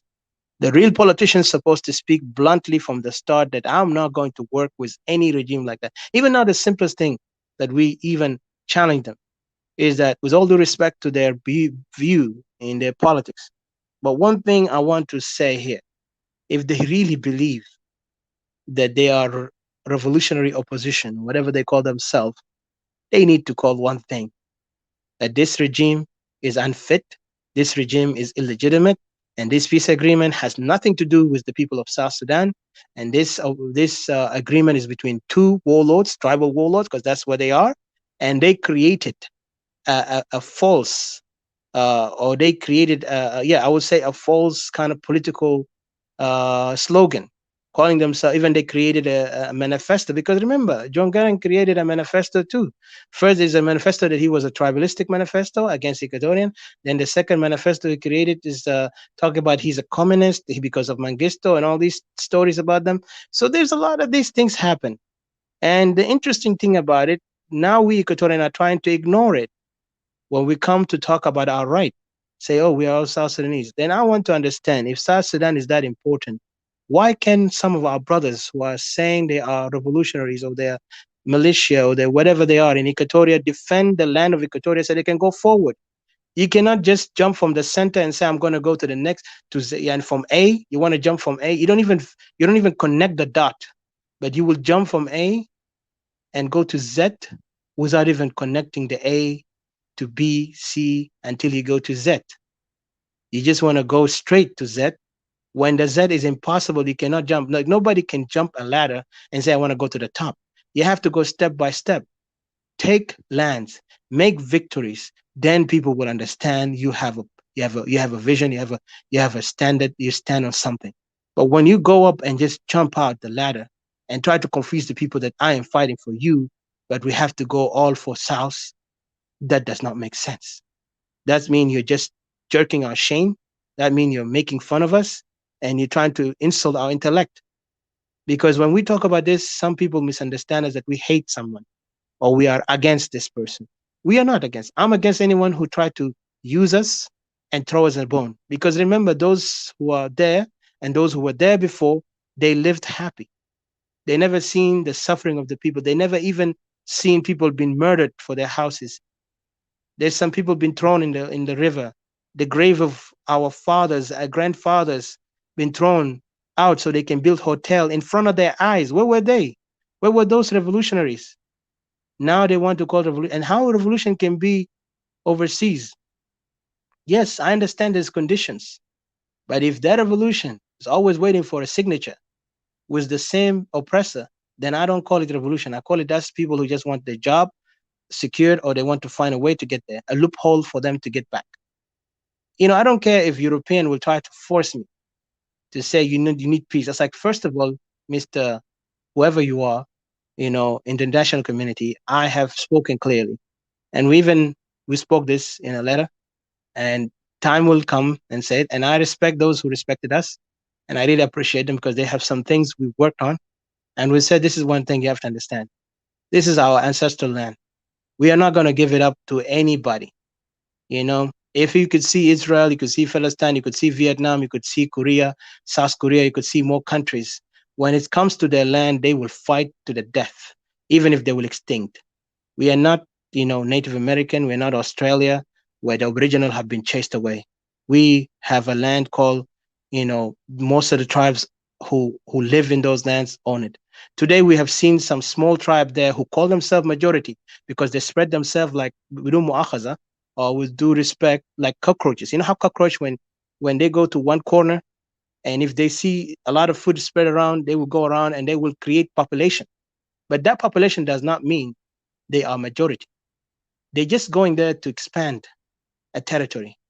Majority is in the tribes that are sitting there in Equatoria, because Equatoria are not that people who want to go other people's territory. And with all the respect, there is a lot of things, but for the European to understand our message clear, and we have said to them that Equatoria is a territory by itself, and even we know why. And I want you to know this very clear here, as Equatorians. Also, this territory, before even we were became a nation. Remember, we already have South Autonomy even before the SPLM. Let's go back to before SPLM. When the Kokora happened, what first thing happened? We were divided into 3 regions. That by itself is called self-autonomy, if people don't understand it. I'll repeat it again. When we were 3 regions, that by itself is self-autonomy. We are like a triumvirate government within a government. And those things is politically understood if people understand political science in that matter. But it's not about politics here. It's about the game that the North did, and what us as Equatorian at that time, our intellectuals, some of them died, rest their soul. And that, I would say, those were the intellectuals. Those were the real thinkers. But one thing that betrayed them, they were so captivated by Pan-Africanism and by the idea that they are all African and they all black from the same territory. They call themselves South Sudanese. So they felt like, I can understand my brother better than that guy who is mixed with the foreigner, which is the Arab remnants. And unfortunately, that was a big mistake. Equatorian intellectuals or educated fell for it. And today you could see the consequences of what they did. They blindly trusted Abel Aliar. Abel Aliar was the greatest enemy that have ever come from the South, if he is from the South. Because I don't know where he come from, but the guy seems like he said he's from Dinka Bo, but when he was working with the North. He deceived Joseph Lago, and this is what happened. And he is the one himself promoted his people to go and focus on the tribal idea. And this is what exactly is going on today in Equatoria. Equatoria now has been victim because of Avalere. So the fight of Kokora was not over, because these people, as what they did, remember, they did this even 2013, remembering Nuer for something that happened. It was even not provoked by Nuer, to be honest. 1991 was not provoked by Nuer, but it was the way how the SPLM was waging war on tribes, because SPLM was not fighting against the regime of Khartoum. They were fighting against tribes in South Sudan, and specifically, the Dinka was targeting the tribes that were very much, they see them as a hostile threat to them, even including Mundari. Today, they know what Mundari, but I want to say to my Mundari brothers, don't sit down and watch silently. I pray to our leaders in Mundari never to submit to somebody that killed and raped your sister. Remember what they did to us because this thing is not done. I'm not creating hate here, but I say if this tribe is still trying not to accept, and that's not hate because we want to come to a solution, but if they cannot admit and they cannot even take this guy out of power, right now, Kid is sitting there and the Jin Council is there. What else do we need evidence to make understand that is a tribalism? That's not hatred when we talk about the common sense that's going on. I wish they would show us a good faith that we can understand that is brotherhood coming from there or from them, but there is none. Our people have still been raped in Equatoria. Our people have still been chased in Equatoria, you know. And then we have seen some clowns to use the suits of revolution, but they don't understand the meaning of revolution. They want to continue the war for another 4, 5, 10 years and say, oh, because Gering did it. Gering is not Equatorian. We Equatorian need to think like Equatorian. Equatorian were thinking about the best solution, and the best solution is Equatorian need to focus on their land, because once you focus on your land, you get far from there. And I know now today we have faced, even as I speak to you, we are facing a lot of challenges as now those who are speaking for Equatorial separation. We have now seen some opportunists are trying to play monopoly, trying to confuse the people. And I'll tell you something. If I don't support, if we, not I, if we, the Equatorial Civilization Council, we don't support you, it doesn't matter who you are. You will not go far. And I'm telling you this is with all confidence, and I'm daring anyone to challenge us on that. You might see we're a small group, but we know what we're able to do. Because when we came out here to speak, it wasn't something to speak here for the sake of talk. But I know there's a lot of challenges we face. If it is whatever it is, you know, we're facing it with faith, because we know the challenges we go through is not easy, because this is part of the fight, you know. And for someone who's been in a war will understand that clearly. And in a battlefield, sometimes you're a prepared soldier, but you will find mishaps happening, and then you will find a way to get out of it. I just want to say thank to those who are, you know, faithful for Equatoria, because there's a lot of things, my brothers and sisters, that goes in. And then this is also answering to what I said, who to be blamed in this nightmarish condition that has fallen in this country for 10 years. It is specifically clear. Kir, SPLM, Jin Council, and even the community of Dinka, because they don't want to stand up against it. Don't tell me you're afraid because if you speak, your people will outcast you or will shun you. Like what we're doing right now as a Equatorian civil, we know we have some friends that they begin to see us as enemies from Equatorian, not from outsiders, from Equatorian. And it's shameful for those Equatorians who act like enemies. Because when we talk about it, we're not talking about it for the sake of us, me alone, or those who are with us, but it's for the sake of us all as Equatorian and for the future of the next Equatorian. Some people are using envy, hatred, jealousy. It is really ridiculous. And then you could see when they talk, even you will feel embarrassed to listen to them. They're not different from Kir. Even I respect Riek. Riek, at least he has common sense. But now he's silenced over there because he played with the devil. Now he's silent because he was pressured. But, you know, and that's the fear. And that's weakness here. So Riek Machar already proved himself he cannot be a leader, because he submitted to such thing called agreement, and he submitted to such thing called, you know, I have to find my way, because right now everybody for his own. That shows you that these people, and I remember Riek also from his history, he'd been somebody that you can call him, he's a flip-flop, you know, like you have seen how many those oppositions in the past during the John Garang, they were all like going to Khartoum. And then when they go to Khartoum, their tribe start becoming victim for their mistakes. And then again, they will rally their tribe. And the funny thing and the sad thing at the same time, and is very sad, you know, the tribes, their tribe will follow them blindly. And this is why I say to our Equatorian brothers, let us not follow our leaders blindly. If it's your tribe or if it's just an Equatorian, let's follow our leaders when they actually prove to us they are willing and ready to listen, and they will commit to the word of Equatoria, greater Equatoria. But if they can't commit to that thing, let us not follow such thing. You cannot say, I'm for Equatoria, and out there you sing something else. You cannot say, you know, I can make a good melody, or you can sing like Mozart, and then you put me some crazy music like rock and roll. That don't make sense.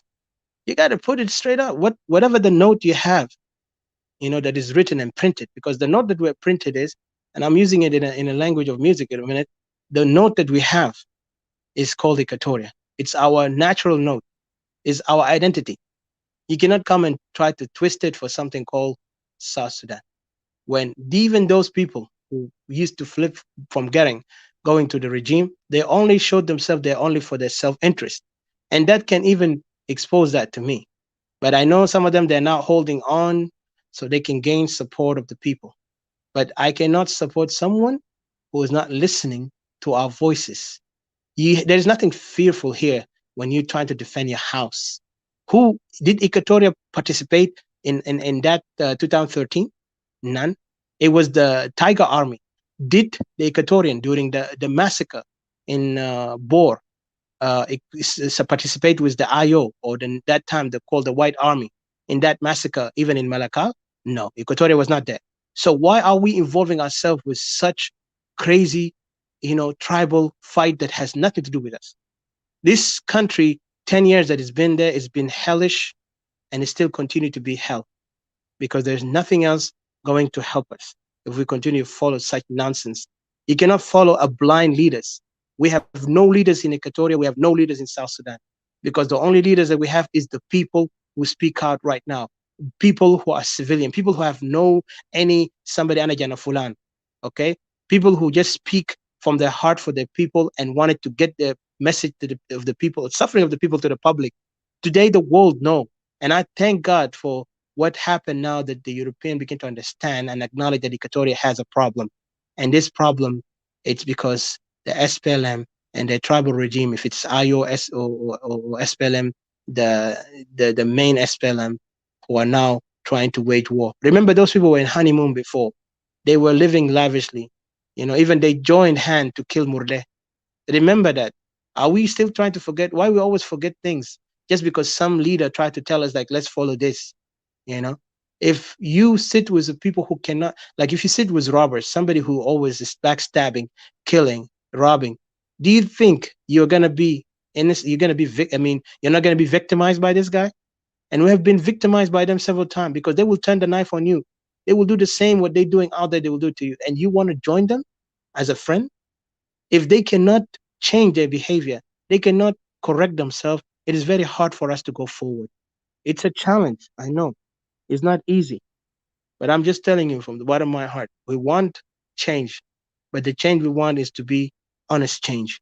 Not somebody telling us, oh, let's celebrate tribal organization in the West, to say, oh, this is where the unity starts. People have to start from home. No, it's starting from home. You have to start with your regions.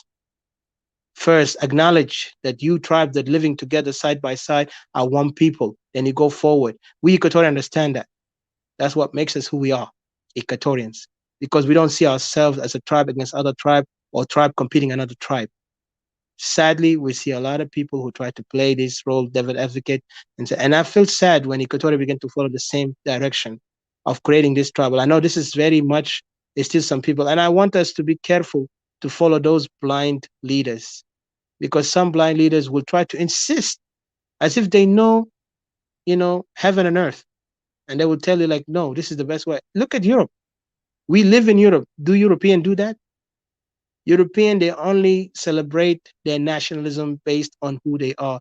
They have many languages, they have many tribes, but they don't even worry about it, because they said we are going to mingle when we are advanced together.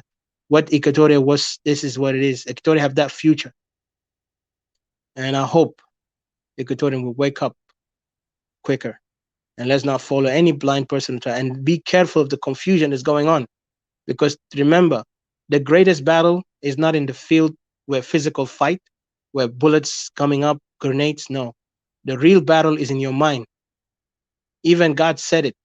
The devil even will try to take your mind to defeat you. If you cannot get that, then you have nothing else.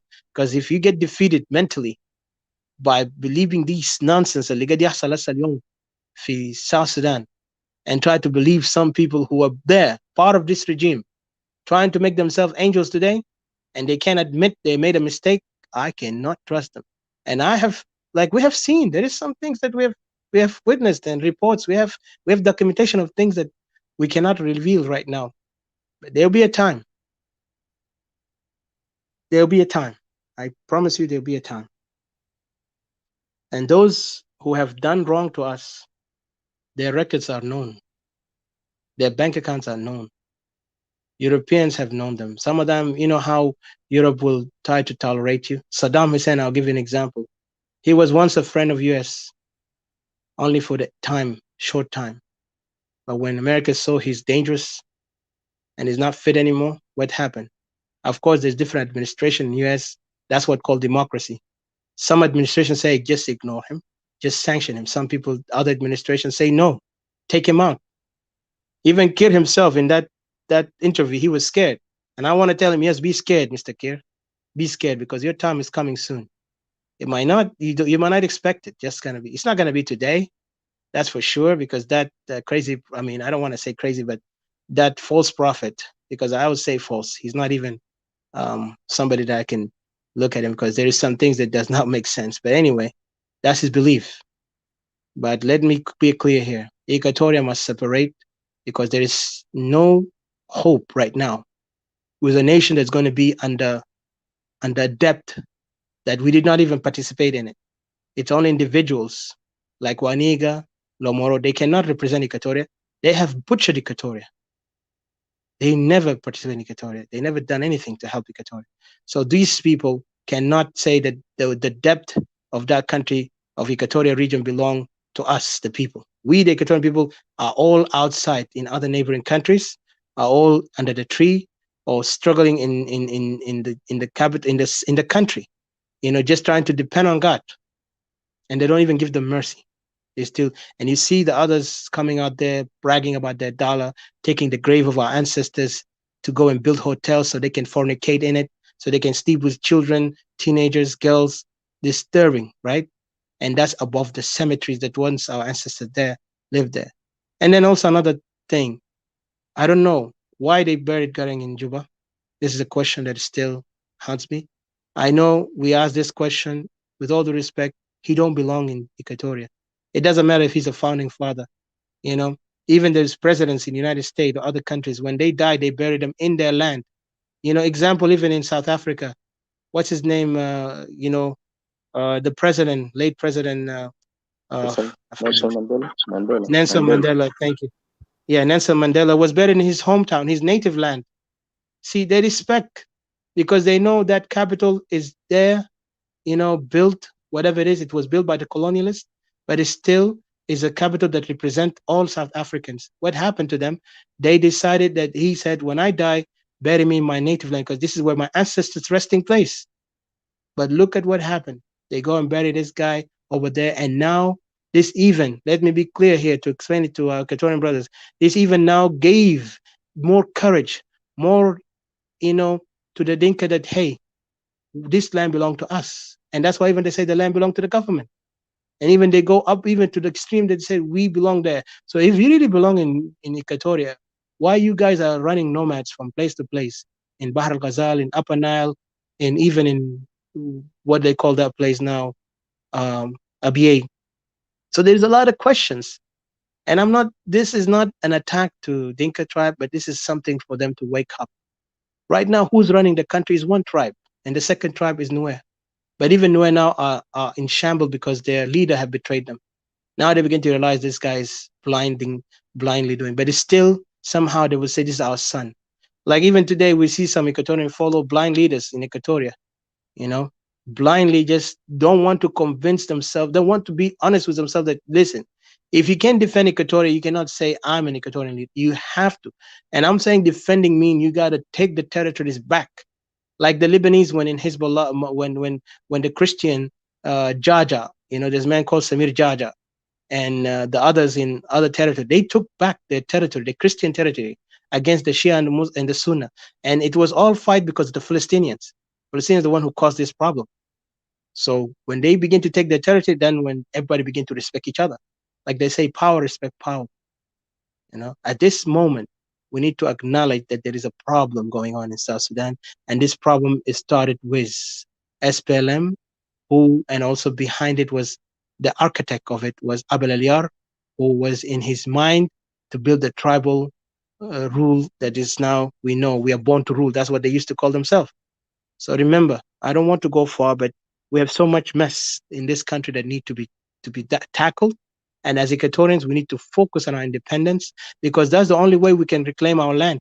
And we also can protect ourselves from any debt that was made by these clowns who just, his people were supporting them, because their people were supporting them blindly, say, oh, we are free, we're that. Yes, I understand. But the freedom is not for us, because we're not free. Our land has been taken. Our people are chased away. Our women raped and children killed. This is not freedom. This is not independent. This is called massacre, genocide, human, that's what they call ethnic cleansing. If other tribes in the other regions accepting such life, then that's their problem. But for us, we cannot.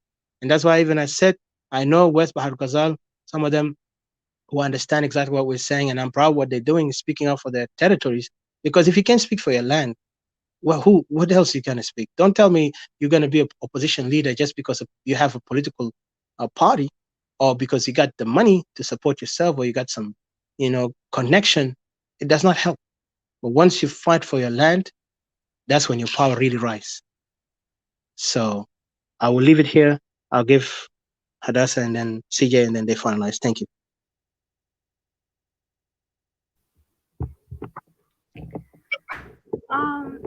I think we roundabout finish already. We just rounded to finish. So yeah.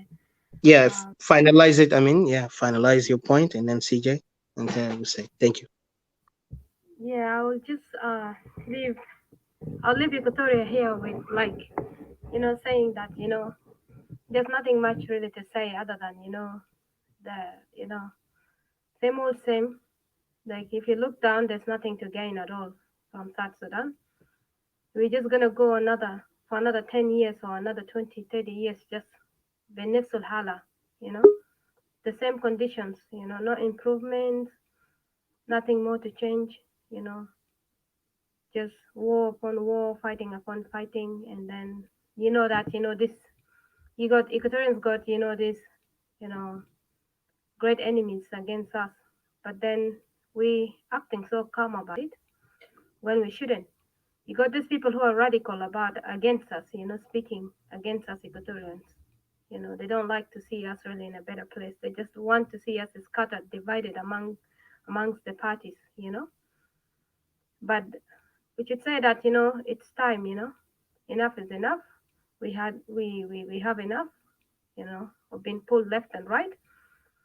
So the decision is up to us now.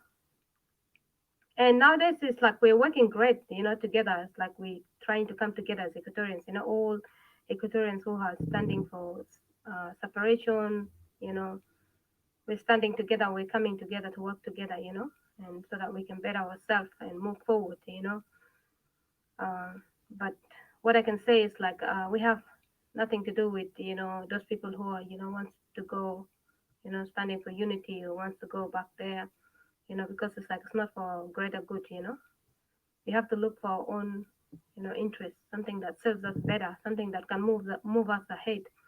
So I'll leave it here, just, and thank you all who are coming to watch, and thank you, our brothers and sisters who are here watching with us, and thank you so much. And thank you, Erika. Thank you, CJ, for being here. I'll just leave it here. Thanks. Thank you.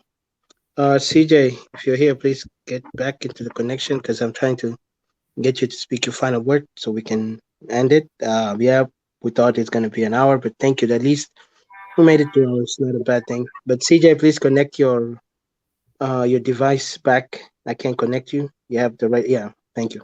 Go ahead. Put your final input. I appreciate you.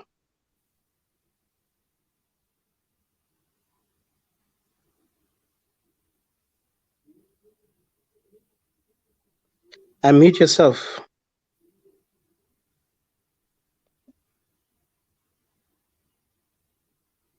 Unmute yourself. We don't hear you. No, okay. I did. No, Can you hear me? no, yes, no, I can just go Well, ahead. it kept muting. I don't know for what reason. All right, what I want to say is that only based on your questions, you say, what have we gained until now, from independence, all that. Well, the main point is that, there's nothing that we have gained, as long as there's millions of African or people, citizens, I even been in prisons, you have torturings, exiles, and pressure. All of this and above, actually it's not something easy. There's nothing that we have gained rather than suffering in this country. So it is something that we need to work it out. We need to find a way out of how to resolve it. Because after all, if we are to let it go, soon enough there will be elections, and they may use it, as a means of oppression again, rather than liberations. For those who have just claimed we're liberated, still we're not liberated. To this day, as you can see, it may be shocking, but that is the truth. We're just holding, those who are now in power are just holding the deed, which is, of course, useless as long as there is death, killing, people are still, they have no access to get back to their homelands, their towns and cities, and the killing is still going on in a silent way. That is not the life that we have chosen for ourselves, to be free. So it is for us, if indeed we are serious, and I believe that, about the future of this country, we need to do something. All people need to rally behind the civil society, because after all, we don't differ. You can come as a party, whatever you are, making sure that we're working in the same directions to get out of these tragic situations we're in, where the world just kept pushing us to follow those who are now oppressing us, or oppressors, and kill us. That is the kind of tactics, of course, when you have benefits from somebody, from a killer, you don't mind about the populations. You just concentrate on them, as long as we have got all these resources. Now, if one were to ask himself why all those people are moving to Equatoria, particularly the Dinkas, you know what they are. Of course, when you look around South Sudan, they have no area, they have no place over there. Their place is North Sudan. It is unfortunate. They kept on coming. They're trying to squeeze themselves within these communities, in a brutal way, where they can kill you, get your lands, and do all this crap while people are watching. Now it looks, there's some kind of progress in the area. The region may soon change, and those people will know where they belong. Time will come when they will know where they belong. We're not against anyone. We're all human beings. We can interact, we can do everything together. But yet, it's the mentality, the human mentality, that those people who are leading us now, it's a problem. So we don't know, after the aftermath of this guy here, what is going to be the result? What's going to come up? That is what we should think about from now on. Because there are some rumors that the guy wanted to step down. Well, we have been hearing that for a long period of time. So do you need to give up for that? No. So there's no any benefits other than people of Equatoria has to stand their grounds. Because to this day, if at all there is a loser in that country, the most suffering people is the Equatorians. So Equatorians need to come to their sense and line up as one group, as one people. If it is a fight, they have to fight side by side. If it is a negotiation, they have to be in one role, in one negotiation table with strong terms, bringing it up because after all, unless you speak. So people of the refugees, those refugees should put an ultimatum to these government, these regimes, that unless they get out of our lands, we will not get back homes, or may use another means of how to get home. We need our area to be liberated, to be free, so that we can come home, build, make any progress, anything that can help us. Because without that, people have to speak. As I can see, all these radios in that country are now working toward what? Oh, claiming that, peace and peace. While, the agreement that took place, of course, it's not to our side. It's not even to the people of South Sudan side. I know there are people who are suffering also in Bahr el Ghazal and Upper Nile, but not compared to Equatoria. That is a hell in the cell, as I've said. So it is time, guys, let us think properly as we have come to this point of the independence. What's the independence? It's unfortunate in the state. Of course, it is a tragic that we are now celebrating, mourning our people day after the other. There are people falling. So in the state, imagine the liberators become what? The occupiers. That is what we are looking at this country. So it is horrible. We need to stand as Equatorian and as people of South Sudan. Those who feel that they're South Sudanese, though we are says South Sudan is not a territory. This is another nation's title. So we're supposed to be Equatoria, people of Equatoria.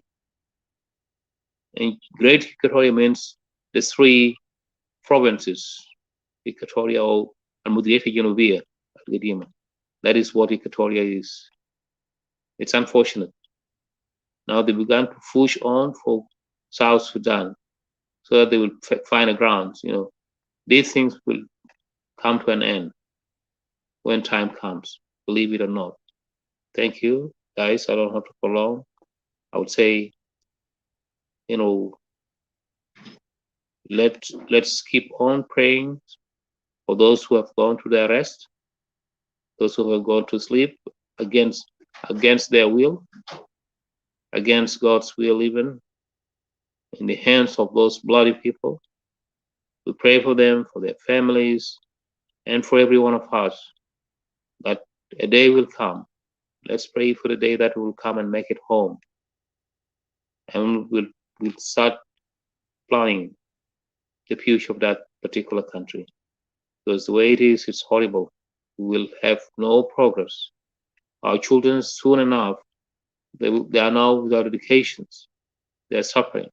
So I urge those who are outside the countries to help in that. And I believe you can make a difference, guys.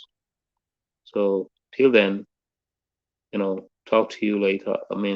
Some other times. And God bless you, wherever you are. And provide for you, give you everything, keep you safe. We know with this corona, now today there's some kind of propaganda, or I don't know. They say the situation is now tough in some other countries down there, but we pray for them, let them be strong. God is always to your sides, So that's all. I will yell back to you, Mr. Ratika. Thank you. Thanks, everyone. Thanks, Didi, and all who have just participated, join us in these particular moments. I appreciate your coming. Please pass the message to the others. Share this video. Let's exchange ideas and see what you have in your minds when we come back again. Thank you. Mm-hmm. Thank you so much, Mr. CJ, and for your word. It's really great. I see my brother here, John Lucky, said, just kind of interesting. I like what he said. He actually put a question, and it's really good. Thank you for that question, brother. But yeah, it's like a lot of things that I was also wanted to say something, but I'll go ahead and answer this one. It's Like, let me read it just quick for you guys, and you can even come up and just say it, because this, I think this going to be our final point to say. But this is Africa. Can you give an input on the firing of Riek Machar? What are the cons and pros of this measure taken by the splinter groups? Should the alliance with other opposition forces, specifically in Equatoria, produce a positive impact? Well, I would say no. It won't produce a positive impact. And if I see any pros and cons, I have doubt in that. There is nothing that even can give me that definition to it. Because one thing I noticed that Equatoria have foolishly followed the conflict of IO and SPLM, thinking that they're going to bring change or they're going to take advantage of that. But unfortunately, it came backfired. Because remember, these guys have been well trained by the international community when they were the 5 years during that time. Dinka and Nuer actually secured position for their tribe members.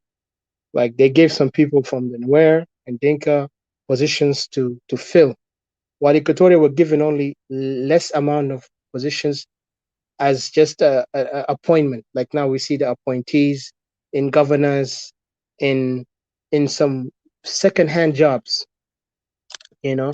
So these things really what caused Equatoria to lose their position and to lose even their respect, not position but respect, because we are not focusing on position as Equatorian, but the respect, and that respect have been lost. Before that time, during the conflict, I think Equatoria were more feared because of what Equatoria represented from the past history they carried with them.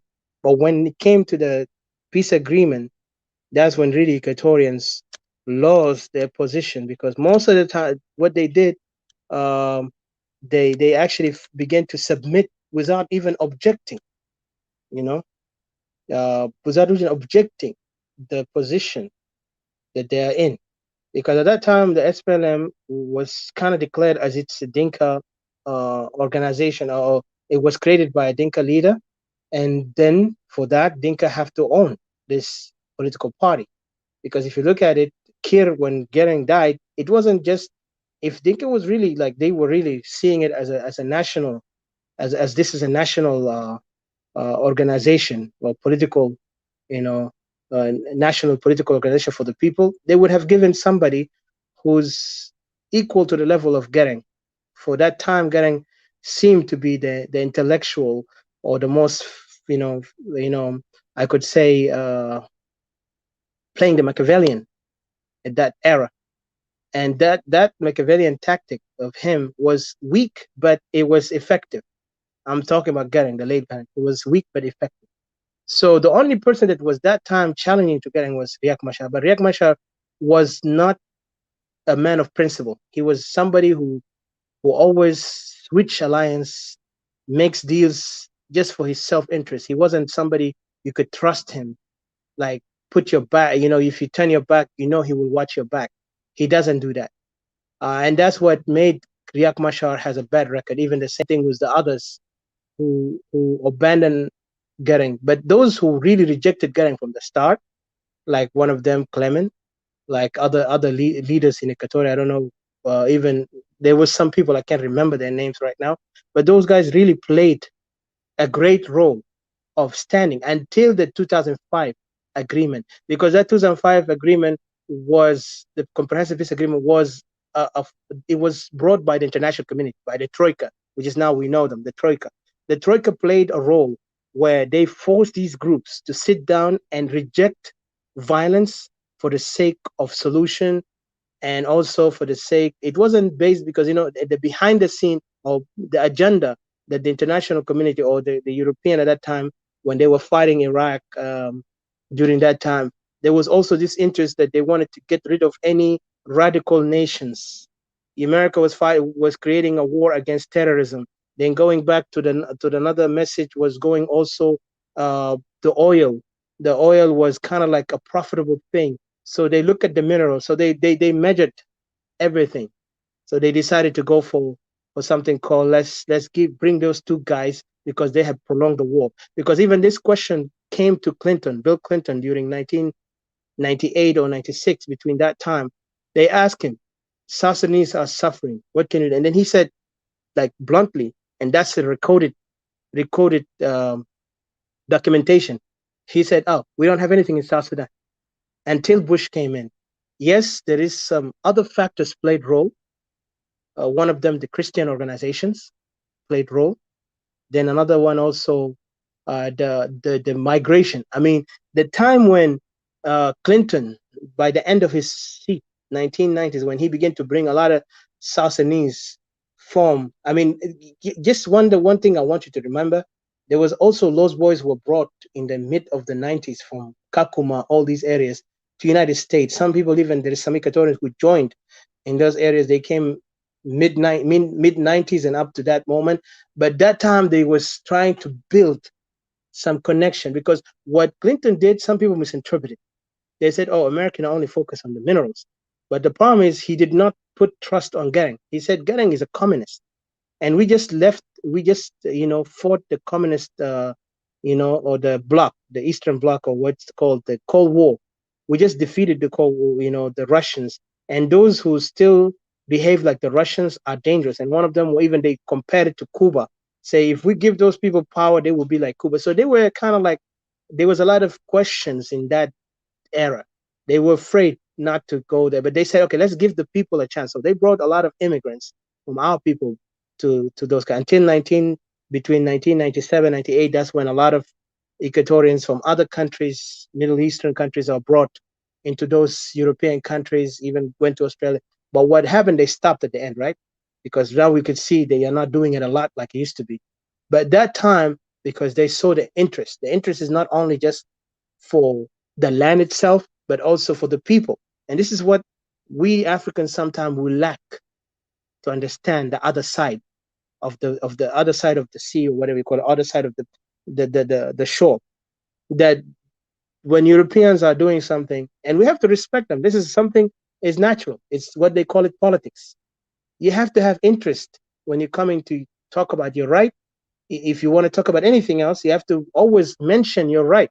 And this is what even Equatorian today, our so-called politicians in Equatoria are neglecting that. That's why I always object when they come up and want to talk about South Sudan, when they cannot even put the number one thing is talk about their land. I respect that Sholo people right now, like what's his name, Oleng. He stands for his people, even though he's Ayo, but he's actually straight out for his land. He can actually just say, I don't belong to Ayo. He can do that because he has a reason for him. He's trying to focus on his people and his land. And this is what makes different. But at least for Sholo, they're focusing on their tribe. This is what we differ with them, for me especially, because I don't like to say myself as a tribe. But I understand why Sholo are going to that extreme, because right now in Upper Nile, there is no unity among the tribes. Even though they say they're intermarriages, they've been living together, but anytime there is a conflict between their leaders, you will see the whole tribes go against another tribe. Compared to Equatoria, if there was one person made a mistake, or any leader tried to create a mistake, the other tribe within Equatoria will kind of sum themselves and come together and put an end to it. Because our elders, even the European, have wrote about how they deal with each other. Even they made sure that the marriage of kings with other daughters of the other kings, to make sure that this is peace. And this is an ancient thing. Even the Roman did it, the Greek did it, the Egyptian started it, but it wasn't Egyptian, it was actually back in the native lands where now we know in Equatoria this thing happened. So even British have kind of documented that, asking how this thing happened. So for us as Equatorians, right now, looking at ourselves, just not to go far in history and all that, looking back in this pro and con of what have put us in luck with shakhsiyat زي ناس هنايدا ناس Ayo وناس Riek Machar, it really created a chaos. There's no positive coming out of it up to this moment.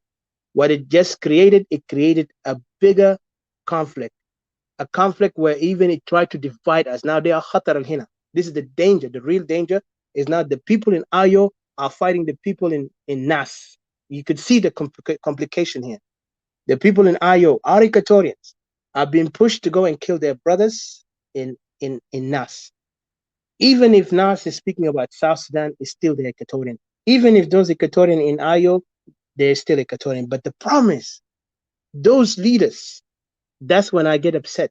They have no wisdom to to to remind these people who they are, to come together to sit down as brothers. Say, we are not going to fight for anyone, only for ourselves, for our right and sovereignty. But instead, they promised them false positions. That's what happened in Ayo. And even this report that we're still going to continue to talk about it because we didn't have time, but we will have time to bring Hakim Dario and all the panelists that last time was here. We're going to talk about it because there's a lot of very important things that will explain the Equatorian side of why they failed in their leadership. So those generals that was working with Ayo, even our Equatorian victim who later fell, he was a general, which is named Kenyi, Martin Kenyi, who was murdered by these Ayom or whatever it is, whatever have his mysterious death happened. This thing proved to us that once we involve ourselves with such people who are not for our interest or not for the national interest, we need to really be careful, assess it perfectly, and take our position in the right direction. Right now, Equatorian, what they need, instead of focusing on nationalism, let's focus on our territory must be freed first. The Lebanese did it when they were fighting each other. The Christians fought for liberating their lands. The Hezbollah did the same.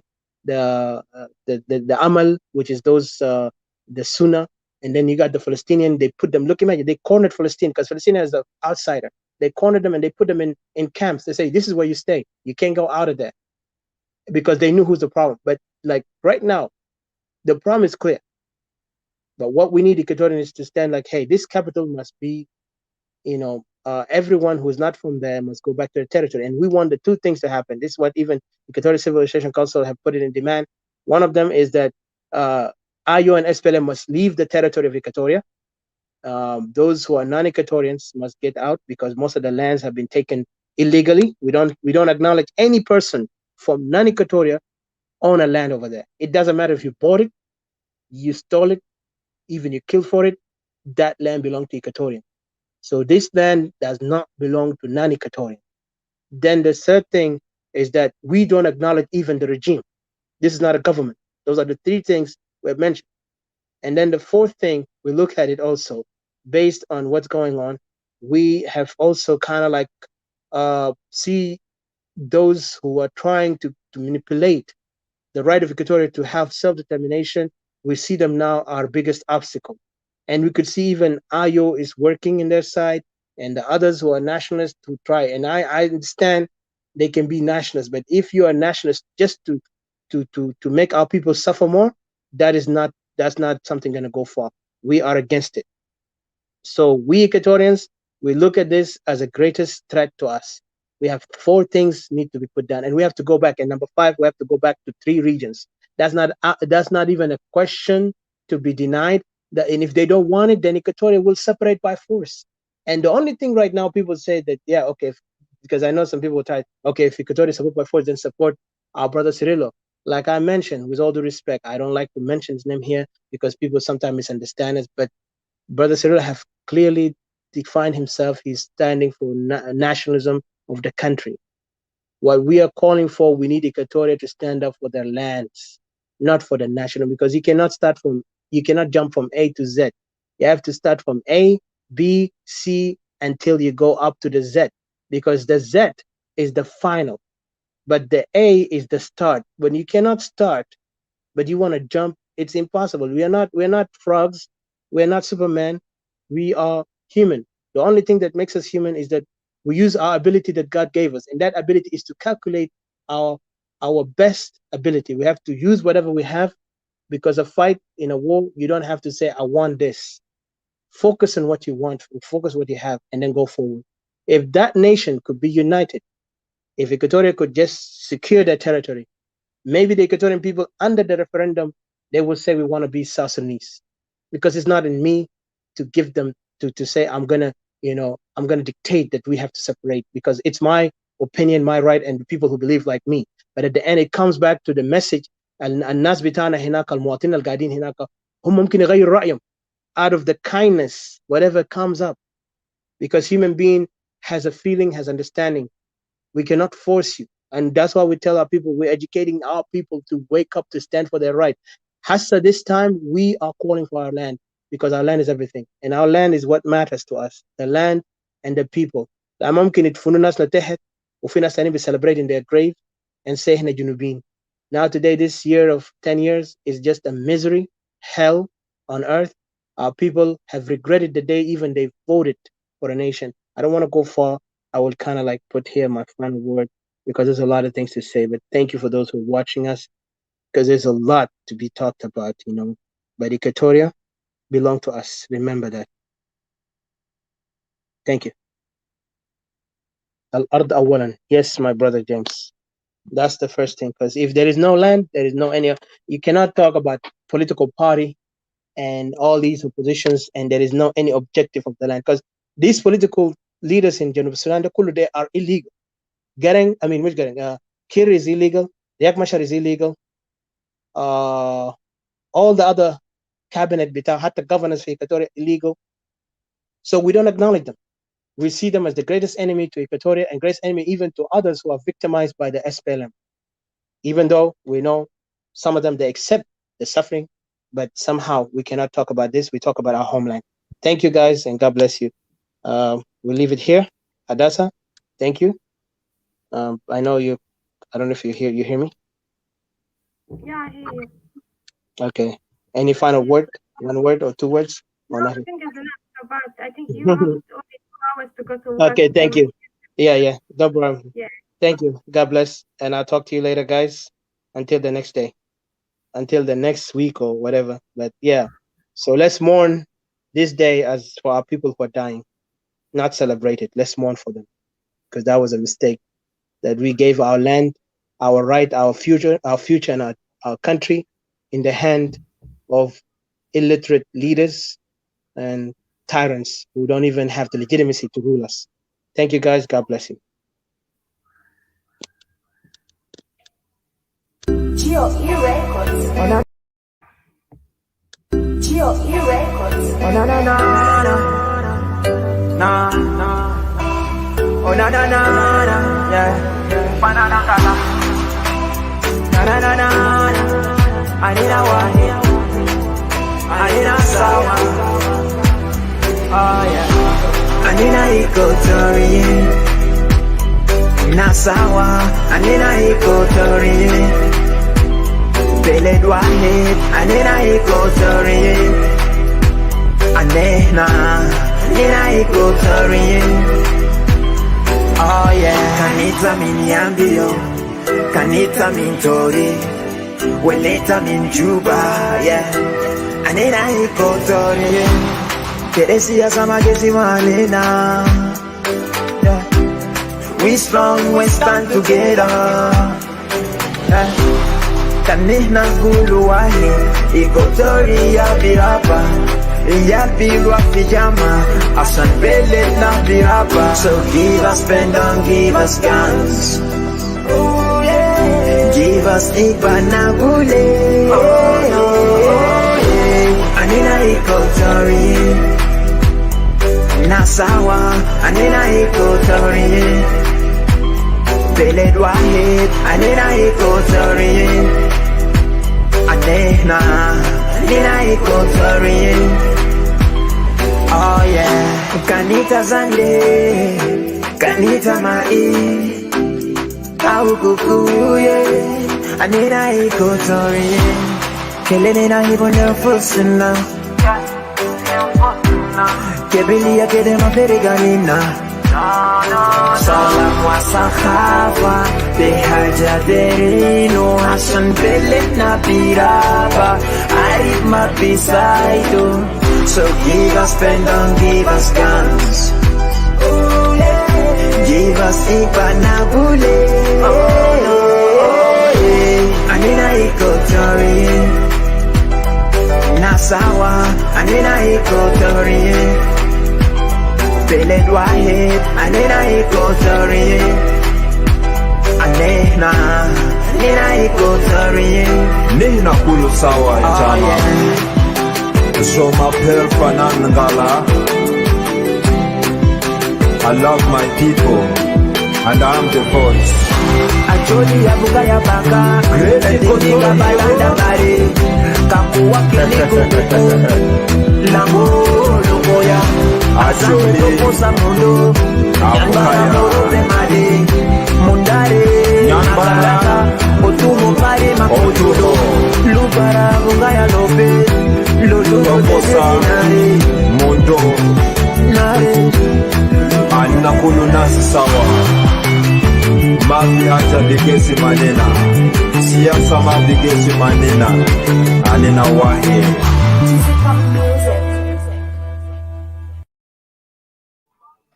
Thank you guys. Have a blessed night. We'll see you next time.